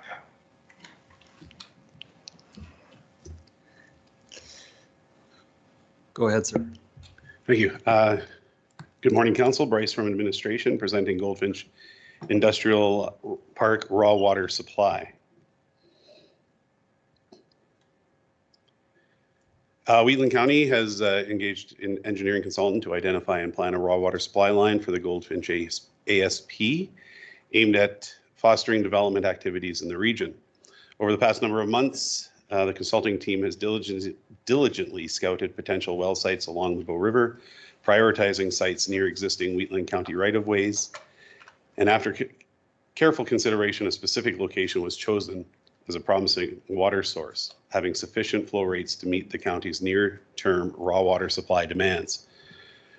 Despite several months of promising and constructive collaboration with the respective landowner, the landowner ultimately declined to grant the county the necessary access to the property and a viable well location. The other sites originally designated as potential water supply locations have been found to be unamenable for the establishment of raw water wells. This is due to challenges such as limited access, landowner restrictions, or insufficient water flows. In figure 1 below, we kind of show some of the locations that we looked at originally. It shows about 7 there. We added in a couple more during the process, but we've exhausted almost all of those options based on, as mentioned, either flows, landowner agreements, access to the river, etc. The original project schedule provided by the engineering consultant projected that the detailed design would be completed by November, with project construction tendering occurring in and around February of 2024. Project construction completion date was estimated for December 2024. Due to the delays associated with the water intake site selection, the completion of the detailed engineering design has been delayed by approximately 7 months, as compared to the original planned project schedule. The engineering consultant, in working with the engineering consultant, they have indicated that the construction date is still achievable by adding additional resources and also constricting some of the timelines regarding drawing and design reviews.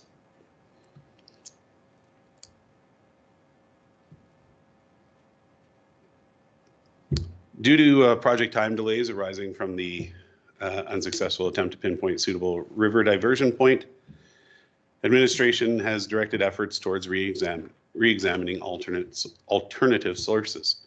These alternatives were previously discussed with administration and council during the initial planning stages of the project.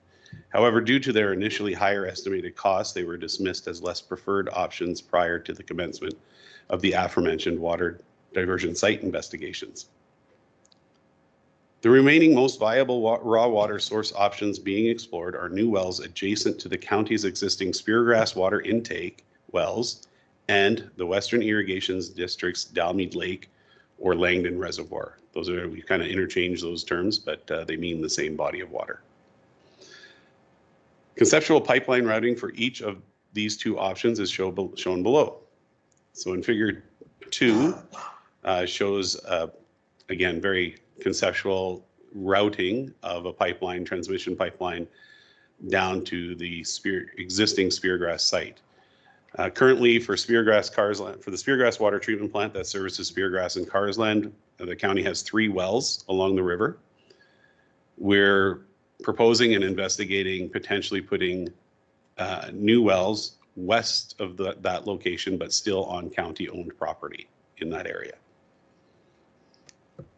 Figure 3 shows the Dalmead Lake intake location, a conceptual pipeline layout.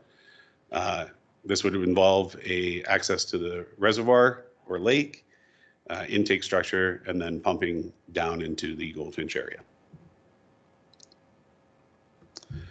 The cost estimates for these two options were recently revisited, revealing significant reductions in estimated costs as compared to the original estimates provided to the county in late 2021. Upon further investigation, the county discovered that the initial estimates completed by the previous engineering consultant were based on a pipeline installation method that is less cost efficient than other available methods. This discrepancy has been rectified in the latest engineering and construction cost estimates, which are provided in Table 1 below. Table 1 also includes supplementary information such as present-day costs associated with water license usage, along with lists outlining the advantages and disadvantages of each option.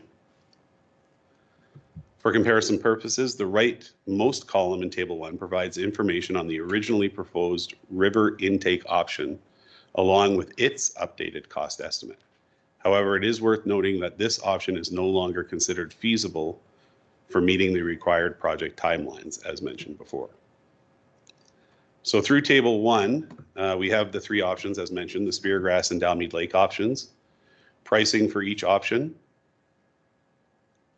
estimated value of the raw water license or the water license that would be required, estimated value of any additional license required to meet the full needs of the Goldfinch area ASP as we've designed, and then conveyance costs for one of the options as shown.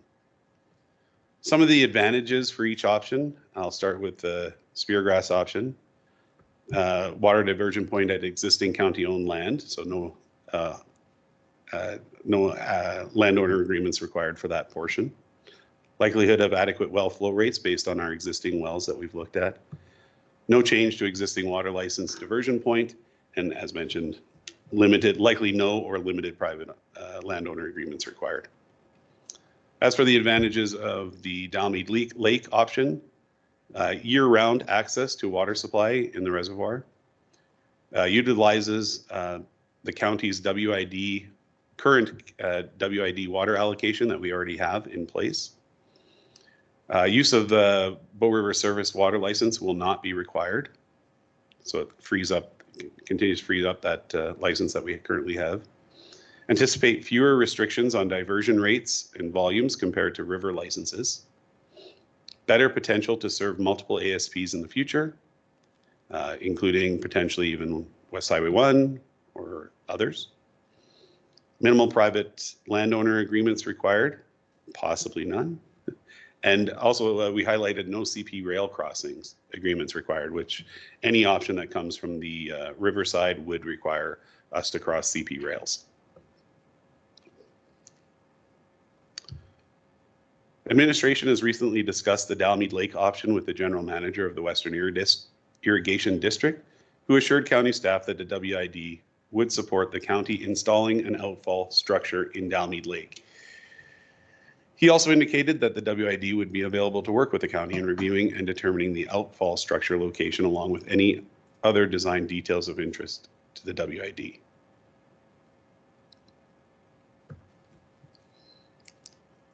As part of the report is the cash flow analysis. We've completed an estimated cash flow analysis for the Speargrass and Dalmead Lake options. Some important aspects of the cash flow analysis are the engineering consultant's project cost estimate used for the analysis includes 15% engineering fees and 25% overall contingency. The cash flow analysis inputs account for the projected cost contribution amounts from only the initial known developments planning to access the raw water from the system, considers projected operational costs of the raw water supply system, includes the estimated raw water utility rate and tax revenues from only the currently known developments planning to access raw water from supply infrastructure, assumes an annual borrowing interest rate of 5.55% at a 30-year amortization, includes currently budgeted costs associated with the county planned capital project to reconstruct 1 mile of Township 222. And water licensing costs have not been included as part of the cash flow analysis, but it should be emphasized that the current market value for 945 acre feet which equals our remaining annual volume on the WID conveyance raw water agreement from the Bow River is estimated to be approximately worth $9 to $12 million. Figure 4 shows a cash flow in millions. Oh, sorry, that was for Speargrass, and then also for Dalmead Lake. The county's engineering consultant has conducted thorough review of the Dalmead and Speargrass options and has assured the county moving to either option will not impact the final delivery date, provided that work promptly begins for the selected option. To ensure they achieve the required timelines, the consultant will allocate additional resources and recommends pre-ordering any long-term materials. Following the determination of the final option, the consultant will furnish an updated schedule and cost estimate for the project. Of the two options presented, administration recommends progressing with the Dalmead Lake tie-in due to its numerous intangible and future cost efficiency advantages, as previously detailed in this report. That is our report, and we are here for any questions. Thank you. Any questions? Councilor Reichert. The WID license, when is that? We have to, there's sort of a time limit, due date right on it. Like where are we at on that one? Like how many years left on that? Through the chair, I'm going to go from memory here, but I believe it expires approximately 2030 or 2035. So we've got approximately 6 to 10 years left on that one. And that isn't at the end of that term, whatever allocated water we've used to date will be continued on in a future term. Anything that hasn't been used would have to be negotiated with the WID at that time. Use it or lose it. Okay, and when is CGC going to require water by? Like if they start construction in the spring, is it a 12-month, 18-month construction before the plant is operational? My memory serves me that the CGC intends to be open in the summer of 2025. And then just initial discussions with them, obviously pending development permit approvals. They had been asking about water for the construction phase of it, but the water during the construction phase, we noted to them that we would not be able to provide them water, municipal water, for their construction purposes. Thank you.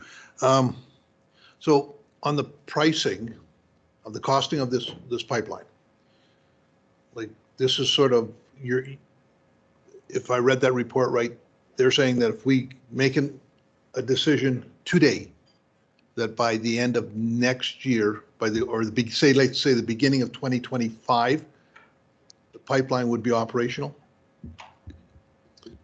Yes, through the chair, current estimates are still that we'd have it available before early 2025, this pipeline and transmission line in place. Okay, and then my final question is, what kind of guarantees, like if you're doing a construction project and we don't know what if I'm building a house, I can tell you, yes, I can have that house built, but I don't know what the house looks like because I don't have a set of plans. I can still have that house built, but it could be a totally different cost structure as opposed to, like, if I've got hard and fast numbers, what are what do we do because we'll be the general contractor on this job, or like we're the owner of the job, so we'll be hiring. So how do we guarantee that, just so that this $10 million doesn't become $15 million, because we have to build a certain size of we can't, if I'm building a house and I'm going to build, this is going to be what it is, and I got $10 million. It could very well be that when I spent my $10 million, the house is still there, but it's considerably smaller. We don't have those options, right? We have a certain amount of pipeline, and it has to be a certain size of pipeline and that kind of stuff. So what kind of guarantees are there that if I say, yay, we're going to go this way, that it's actually going to be within that price range? Yes, through the chair, that's a tough question. As with any project that we do, no matter the scale, we always do our best to put in estimates and have contingencies in place to manage those kind of unknowns. At this stage of our report, these estimates are considered fairly high level, with without detailed design or even conceptual design on what the routing is going to be exactly, or what agreements will have to be in place depending on that routing exactly. These are fairly high level and do have fluctuations. But again, that's what the contingencies that we put in place are for. So short answer, and not the most popular, no guarantee, but we do our best to estimate and mitigate those within these estimates. As we go through conceptual design of an option that is chosen, we do have 2 other estimates that will be coming forward during the project.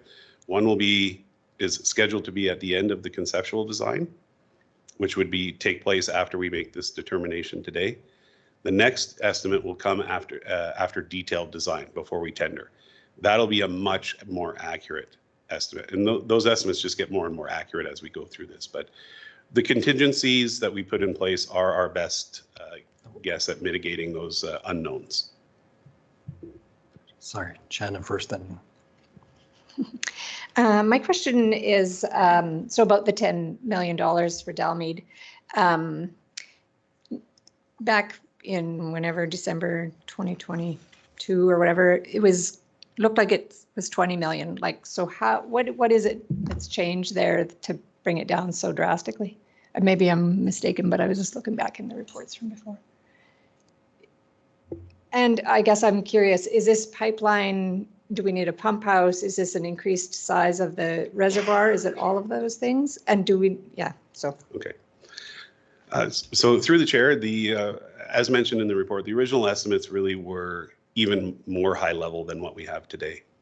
As mentioned in the report, we looked at specific methods of construction, and one of the methods identified early on in construction, we kind of use a very conservative method, the most expensive method for all of the construction.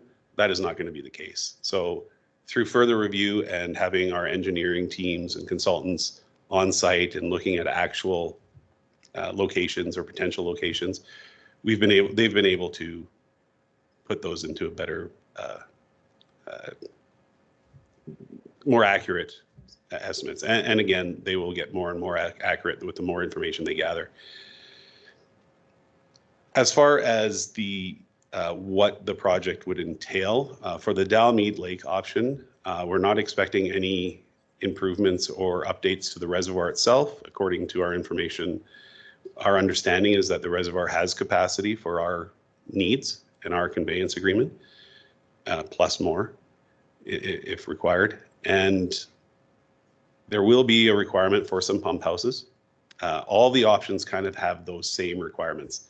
They will have a pump house of some sort. They will have a transmission line of some sort and an intake. The big difference here is that instead of an intake from the river, it'll be an intake from a reservoir. So there's different challenges with each of those options. Some of the challenges with a river intake is environmental approvals. Some of the challenges with the reservoir intake is that you can only do it at certain times of the year, or you have to be careful when you do it. So there's a lot of different challenges with each one, but they all generally require that same infrastructure. And so how does it work through the winter or whatever? Is it like it's a 12-month supply for sure there? Like it's not a... Yes, so through the chair, the reservoir is available throughout the year, similar to servicing, I believe, the Langdon area with that reservoir and whatever, and they also have an outtake at the south end. They can draw from that from the reservoir year round. They adjust volumes accordingly to address ice and then underwater, the volume of water underneath that can still be accessible. Just to note, lunch is here. If we got a bunch more questions, we can maybe take a break, and then we got time after lunch, or it's up to council if you want to keep going for this one. One more question, 2 more questions. I didn't. I actually wanted to make the motion. Okay. I think that we have time on our hands. The fact that it's for price-wise. The faster we get it done, the more accurate whatever our tenders are. We're not going to put it out for 2 years and then it's going to double again. I think that I'd like to move that council direct administration to move forward with the option of tying into the Western Irrigation District's water supply system at the Langdon Reservoir as a source of raw water supply to the Goldfinch Industrial Park. It's a motion on the floor. One question I have before we go forward, has the end user of the water been in, because it's going from higher quality surface water now to reservoir, so they're aware of the quality of water could change? Through the chair, we have been in discussion with the anchor tenant, but no testing has been done really on either source. So whatever location we choose, and once we kind of have that moving forward, then we're going to start doing those analysis, those tests and stuff concurrently. Thank you. Any other questions? I guess Councilor Priest, yeah. had another just quick one on the table 1. So the estimated value of the initial, so that is for the 945 acre feet that we already sort of own. I don't know if that's the right word, but have that water allocation. Is that for that amount? And then we want to propose a 410 acre feet addition at some point. Is that just, or could you clarify? I just don't understand it. Certainly. So initial estimated value required surface water license. There's nothing in the Dalmead Lake option at that time because we don't need anything from the river. We don't associate license. Our current conveyance agreement has approximately 944 acre feet to it. To meet the original design standards that we were supplying to the Goldfinch ASP, we would need an additional 410 acre feet. In comparison, next to it is the Speargrass option. And in order to meet the needs of the design for Goldfinch ASP, we would need an additional 1,031 acre feet comparison to the license that we were planning on using at that location. So it's just 2 different licenses, 2 different starting amounts, and then what we would need to cap it up to what we actually designed for. Okay, so both of them equal the same amount in the end of what we're designing towards. Okay. That is correct. Very good, thank you. Any further questions? If not, I'll call the question.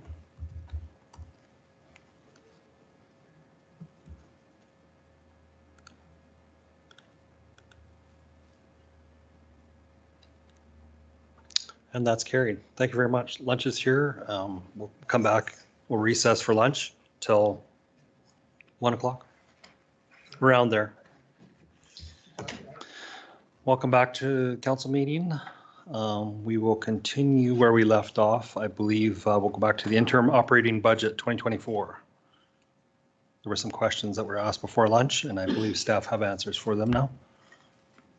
Whenever you're ready. Good afternoon, Council. Joel from administration here. Yeah, so back to the questions that were raised specifically in regards to the Speargrass revenue. So they were just incorporated, the water and wastewater were put together in that. So there's no change in the total revenue in terms of the areas. And just to give you an idea of what that represents, I'll just go down to the operating budget here. The water portion's put together, but the sewer is separated? So what we had in what was presented here in the Speargrass sewer is $245,000. And the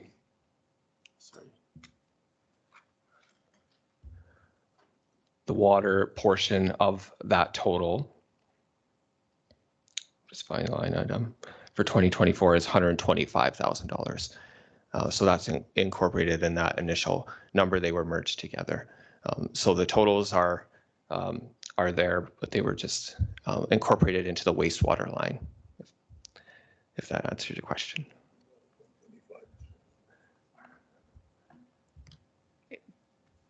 So total revenue overall is still consistent across the board, and we'll ensure that it's posted appropriately.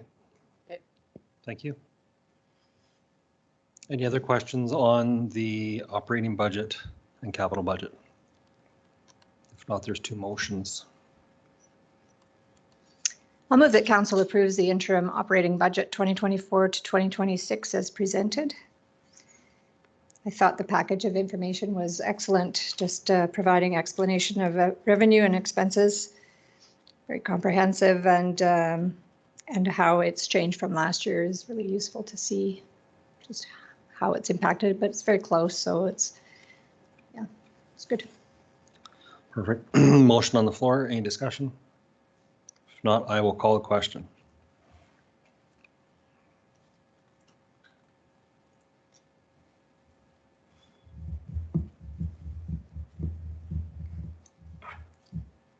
And that's carried.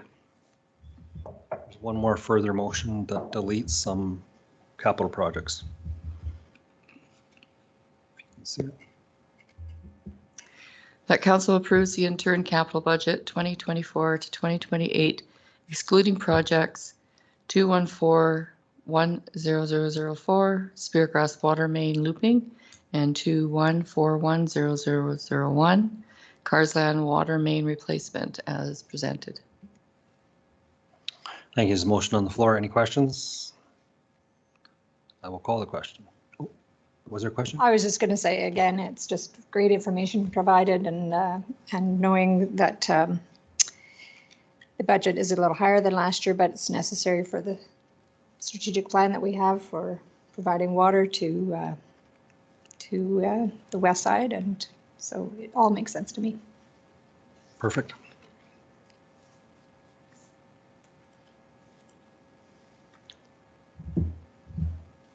And that's carried. On to correspondence. In the package, there is some update from Southern Alberta Energy from Waste year-end report, chairman's message. We are in the year of action, and it will be basically trying to get an MOU moving forward. We've seen an original, a draft. We're in the process of how that works out, and if it's what everybody wants in the future, that will come to light this year. If council needs an update, Paul Ryan is really good to come around and do a spiel if anybody ever wants to see that. I would probably say maybe later in 24, mid 24, possibly have him come in if we have some good initial MOU and something that we can move forward with. So, go ahead. Just when I was reading this, I just wanted to say that it seems it's a funny thing working with the provincial government. It's the same kind of situation as the housing board, where you spend a whole bunch of money hoping to get provincial support for something. You think you've got it, and then all of a sudden you don't. Luckily, they have some government, Canadian federal government, probably more interest, but yeah, just. Well, the decision was made 2 years ago, roughly, to go to the private sector because there was nobody had the money to do it. So there is a private sector company that's interested. How that works out with possibly bringing the province into the future and things. There's so much that has to be. You have to clear certain things to access funds. It is similar to that, and then it all works on a volume of product. Where you get that product from, the province has access and knows numbers on things like medical waste, things like that we don't have access to, and there's a need because this facility in Alberta is shutting down that does this. So there's a lot of it that's getting trucked a long ways that we know of. So there is some stuff that hopefully will come once you just got to clear a hurdle and then hopefully gather some more information and move forward. So it is a big learning curve for me on there. It's probably the biggest project that I like is it's urbans and rurals in Southern Alberta that's gotten together and come up with this idea, and they consistently get along. It's pretty amazing to see. So, but it's hard to keep everybody on track. Everybody wants results. So. Interesting project for sure. It's very interesting. So, and it's grassroots, so it's good. I'll make the motion that council accepts the following item as information as provided in the request for decision, Southern Alberta Energy from Waste year-end report and talking points 2023 and 2024. Any discussion? Call the question.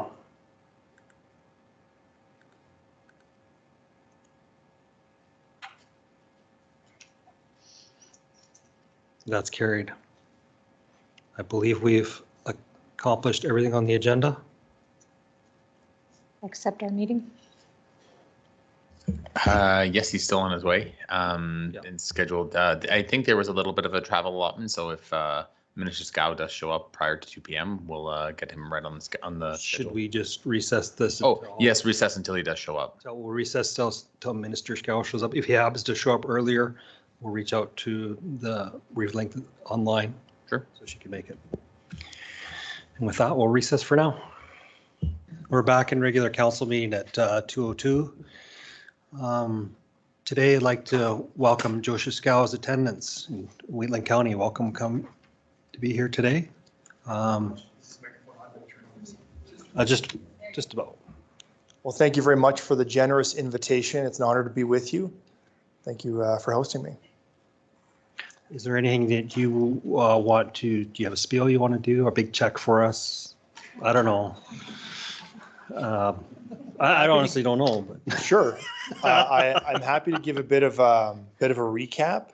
It's been a while since I've been with you, and then I suspect you're going to have some questions for me, so I'm happy to take those.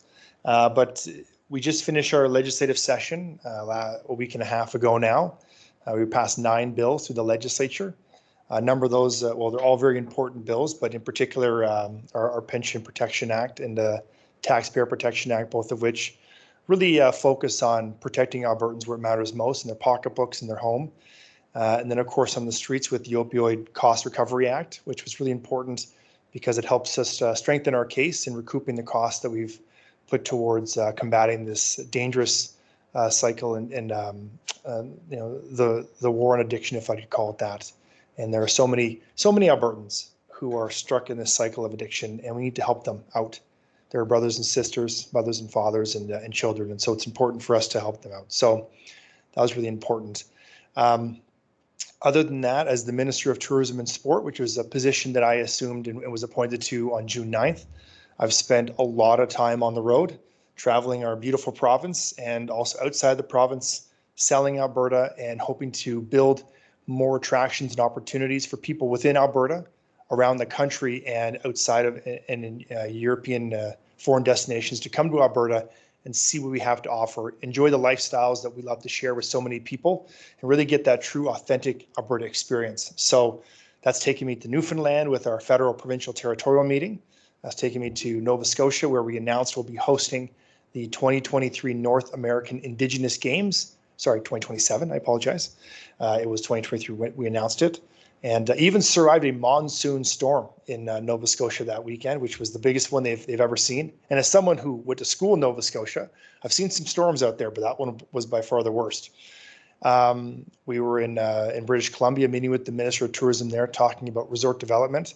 And then most recently, went overseas to France first and then to Germany, where in France, I was able to speak on behalf of the government of Alberta at Vimy Ridge on Remembrance Day. As the grandson of 2 World War II veterans, doing anything involved with on Remembrance Day is a great honor for me. But being able to go to Vimy Ridge and speak there on behalf of the government and on behalf of my constituents and all Albertans was one of the greatest honors that I have ever had, and got a chance to tour the facilities and the tunnels and the trenches, and really get just a glimpse into what the men who served there had to endure. At the cost, and the cost, of course, is freedom. And so that was a huge honor. And then I followed that up by going to Hamburg, Germany for Showcase Canada, where we met with tourism operators from all over Europe, particularly the UK, France, and Germany, talking about Alberta products and what we have to offer. And people are really excited about Alberta. It's an amazing place. They love it.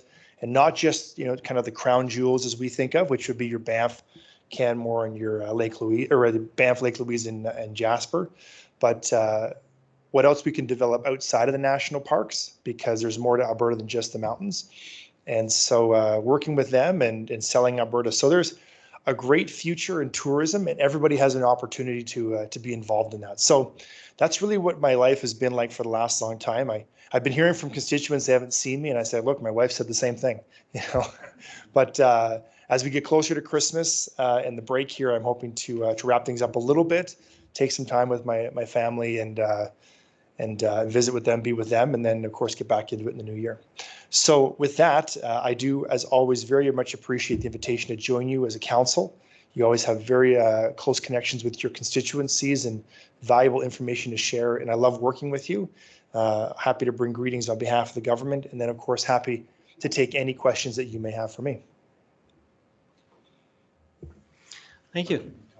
It's not our first time. Never hear that one. So, some people might think that, you know, I've got like some shanks in my shoes or something, you know, to try to give me an extra inch or two, but 6'9" in the flesh, you know.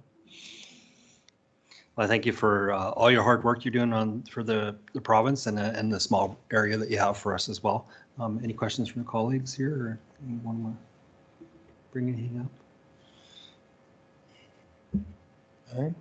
I guess with tourism, we're wondering, or I was talked to you about this before, is I understand that there's regional boundaries and like 10 regions in Alberta, you were saying. If I never haven't seen those regions. I'm wondering if what council can do to, or what we can as Wheatland County to, is there any way that we could promote or help those regions? It's a great question. So you are right. So what Travel Alberta has done, and to just for some context, so as the Minister of Tourism and Sports, so my job is to, you know, we fund Travel Alberta, who is a third-party Crown Corporation. So they really do the tourism management, and my deputy minister happens to also be the CEO of Travel Alberta, David Goldstein. And they looked at it and said, well, Alberta has what we think is 10 regions outside of the parks and the two major cities that we could develop and put resources into. So we call them tourism destination zones, or TDZs, if you want to, you know, short form. And what we ultimately do is we look at those areas in particular and see what opportunities there are to develop tourism in those places. Because the idea behind it is, when people come to Canada, or rather come to Alberta, they're usually coming in by airplane. We don't really have any major U.S. cities south of our border, unlike Vancouver, for example, or you know, some places in Ontario. So most people coming here, they come in by plane. We say our pipeline has wings. So we set these tourism destination zones up everywhere within about 2.5, 3 hours of an airport, which is the reasonable travel time that tourists are willing to really commit to. And within those areas, we're trying to help develop the tourism. Now, that's not to say that places outside of the TDZs don't have tourism opportunities as well, but we've identified those as part of our plan to reinvigorate and build tourism in Alberta. And so that's really what those TDZs, or tourism destination zones, are about. But with that said, you know, if people are looking to start a business, if they're looking to invest money in what could be a tourism opportunity, you know, Travel Alberta is a tremendous resource that you can reach out to and get some help and some advice on the marketing side and the business side. Because for the longest time, people have thought about tourism from a, you know, kind of a short-term perspective, you know, especially careers or jobs. People think it's a job. There are real careers in tourism, more than what people would think. And so part of the uphill battle for me is to change a bit of the narrative around that, helping Albertans understand that there are careers in tourism, and it's not just in the parks. So a lot of it, you know, take all day to talk all about it. But I guess the short answer is thank you for being interested in it. Now the Minister of Tourism and Sport, communities are reaching out and saying, how can we get involved in this? And having an interest right off the top is the start. It's a great start of being interested in developing and showing interest in economic development within your communities. And then, of course, work with Travel Alberta, work with my office about potential opportunities and where to best put your resources and your energy. Does that help? Awesome. Good answer. I have a question. The sport portfolio that you have? What is it involved in that? Like I was just at a meeting last night with residents that were talking about building outdoor rinks and things like that, and recreation for the area. Is that something that's within your purview for funding or anything like that, or is some other way? Yes, it is. Okay. So my mandate letter was released shortly after I was appointed as the minister. And part of that is a community recreation fund where we'll be taking applications from communities around Alberta looking to invest in facility upgrading or new facilities like a pickleball court or something. So during RMA and AM, I met with a number of municipalities who are eager to get the ball rolling on this. We are not ready to start taking applications. We haven't developed the funding stream. With that said, both those grants and other monies are potentially available through culture so that we can support communities. Because going back to tourism, because the two really work well together, I'm more focused on the amateur sports side. So, the Oilers or the Flames or, they don't answer to me. They're their own entities. But a big part of my mandate is getting kids, young adults and seniors active and keeping them active. And that requires everything from resources to facilities, coaching, training, and just opportunities in general. So that's a really big part of my focus. And so if we can host tournaments in areas and upgrade facilities to host tournaments, that brings Albertans and people from out of the province into your area. It gets a chance for you to showcase what you have in the region. So, tourism, sport tourism, and sports kind of all just run together really, and gives us a chance to sell more of Alberta. And we're looking at putting money towards that. So that specific funding stream has not been developed, but if you have opportunities or things like hosting summer winter games, looking at hosting tournaments, always happy to chat about those and see what's available.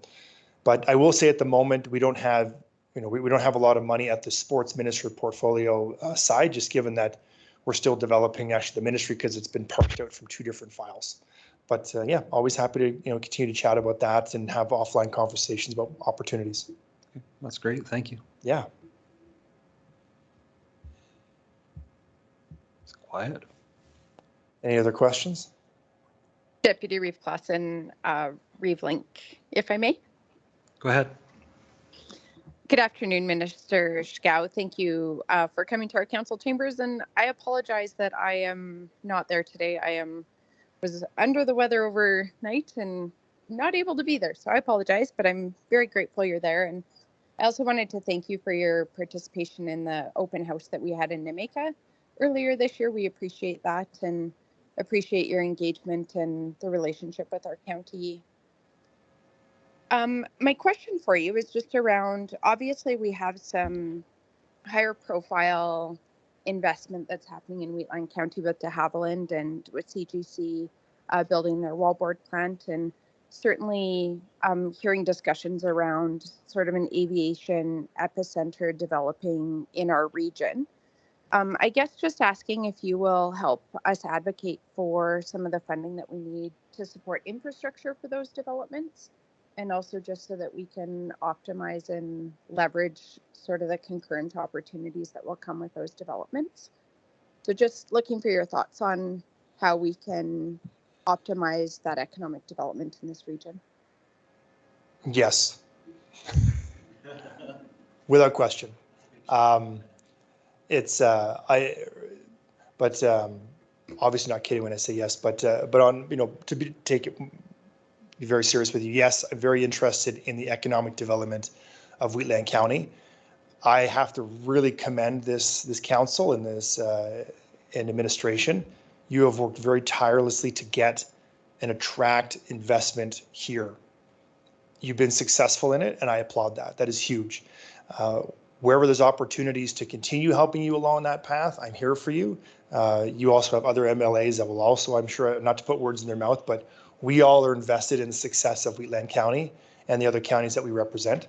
I am sorry to hear, Reeve Link, you couldn't be with us today. It sounds like this is actually going around. Just had a phone conversation with other people driving up here, and there are others seems to be under the weather. So I'm sorry to hear that you're not feeling well, and I do wish you a speedy recovery. But your question was an easy one. Yes, always happy to help Wheatland County and be a support for you. We appreciate that immensely, and we certainly appreciate your work in the House over the last session. Your government obviously had a lot of successful results through the session, and we appreciate your work on behalf of Albertans, and we do appreciate the collaborative advocacy that is done by all of the MLAs that represent Wheatland County as well. As you know, we're also committed to fiscal efficiency like your government and in lockstep with your government, and we want to extend a thank you as well, because if it weren't for the provincial climate and things like the corporate tax structure and things like that, I don't think we would be seeing the investment in Alberta that we're seeing right now. So it's a very exciting time to be partnering with your government and to, I guess, just be creating an environment that's conducive to some of this employment opportunities that are being created and the growth in our economy. So thank you for the work on behalf of our region and for the work of your government. We appreciate it. Well, it's an exciting time to be in Alberta, and thank you for that. Those very kind words. That is high praise. For me, I'm just excited because we have 4 MLAs here that seem to get along well in the area, and that's good. And also there's some pretty good profiles there too as well. So it's really good for the region. So we are excited to work with all of our MLAs in the area. Well, I suspect you've had a chance to meet with Chantal already. I mean, you already know Nathan and Angela, but Chantal is a force to be reckoned with. She's awesome. So if I could give just a plug to one of my new colleagues who is working her tail off. She cares deeply about this area, and I think the voters who put her in are lucky to have her, and I think they made the right decision. So, and of course that goes for my other colleagues as well. But being new, I have to point that out. She's fantastic. In my division, I have 3 MLAs, so it's good. So, but yeah, it's nice that everybody gets along, and then we can definitely help someone we need to bend a provincial ear for help or to work together. It's good to have those points of contact for sure. So we have the speaker, the deputy speaker, the government house leader, and a brand new MLA who's very full of energy. So I'd say you're well served. Yeah. Well, hopefully that'll come true with funding in the future. I was to say maybe I set unrealistic expectations, but we'll test that theory. We do what we can. Okay. Any further questions or anything else? Go ahead, Mr. Larson. So this isn't in your portfolio, so if you say I can't answer it, that's totally fine. Really like what your government is doing with regard to clearing up Alberta Health Services. Don't need any details. Do you have the question I would have is, what's the, kind of the end date when you think you'll have all the changes in place that you need? I wouldn't be able to give you an end date. That's probably a better question for the Minister of Health on that. Yeah, I figured. But you are correct. We are making significant changes to healthcare and how we deliver it in this province. And I think the reasoning is pretty obvious. There's a contract between you and me as taxpayers and the government that we pay our taxes, we pay them on time, and we expect in return, proper services. And I have to say, we have absolute world-class healthcare providers at the front lines in this province, and I applaud them every day and grateful that we have them. We are so lucky to have them. Some of you might have even heard about the tragedy that has struck my colleague, Minister Jason Nixon, and his family. And as I understand it and speak with him, things are in the right direction, but it wouldn't be possible, would not be possible without the amazing frontline workers that he has also mentioned a number of times. But in terms of the delivery side, it is very difficult. There are systems, I think, that are in place that are making it difficult for us to get the services we need. And so we are taking steps to get that right. So it's a lot of work to do. And I applaud the Minister of Health and the Premier for having the fortitude to move forward with this. And I can't wait to see the amazing results. Yeah, and I would agree. I mean, there's a good number of us that knew where the problem was, and it was, as it is in most organizations, it's not the front line. No. Right. And just by hearing what you're saying, it's going to be years, not months, and that's okay, because doing it right takes time. So thanks for the work you guys are doing on that. Oh, thank you for that. It's quiet. It is quiet. Yeah. I do have a question for you. Absolutely. But I was curious if it's possible that we could go in closed session to ask that question. Sure, we can do that. We can finish up here with or do we need to come out after for Ning? Okay, sure. I'll make the motion that we go into camera at 2:20, and I don't know the FOIP section I would need. Any idea? What's that? Advice from government officials, section 24. Okay. Sorry, we just have to log back into. Sure. We can do vote by roll call. Okay. So there's motion on the floor to go on camera. Myself, I'm in favor. Councillor Larson in favor. In favor. Councillor Laprise. Councillor Bigger. In favor. Councillor Eichert. In favor. Reeve Link. In favor. There we are. We're in camera. We will go into another room. I'll make the motion to come out of camera at 2:29. I'm in favor. Councillor Eichert. In favor. Councillor Bigger. In favor. Councillor Laprise. In favor. Councillor Larson. In favor. And Reeve Link. In favor. Perfect. So no motions coming out in camera. On behalf of Wheatland County, the residents that I serve in Wheatland County, I'd like to say thank you and have a Merry Christmas to you. Thank you for your representation of us, and have a Merry Christmas and Happy New Year. Well, thank you. Merry Christmas, Happy New Year, and Happy Holidays to all of you as well. Be safe, enjoy time with your family, and look forward to seeing you again next time. Anytime. Take care, everyone. Thank you. Thanks, sir. Did you want to have a picture with us? Oh, yes. Okay. And with that, I'll adjourn the meeting. I don't have to have a motion to adjourn. Okay. You're adjourned? Meeting is adjourned.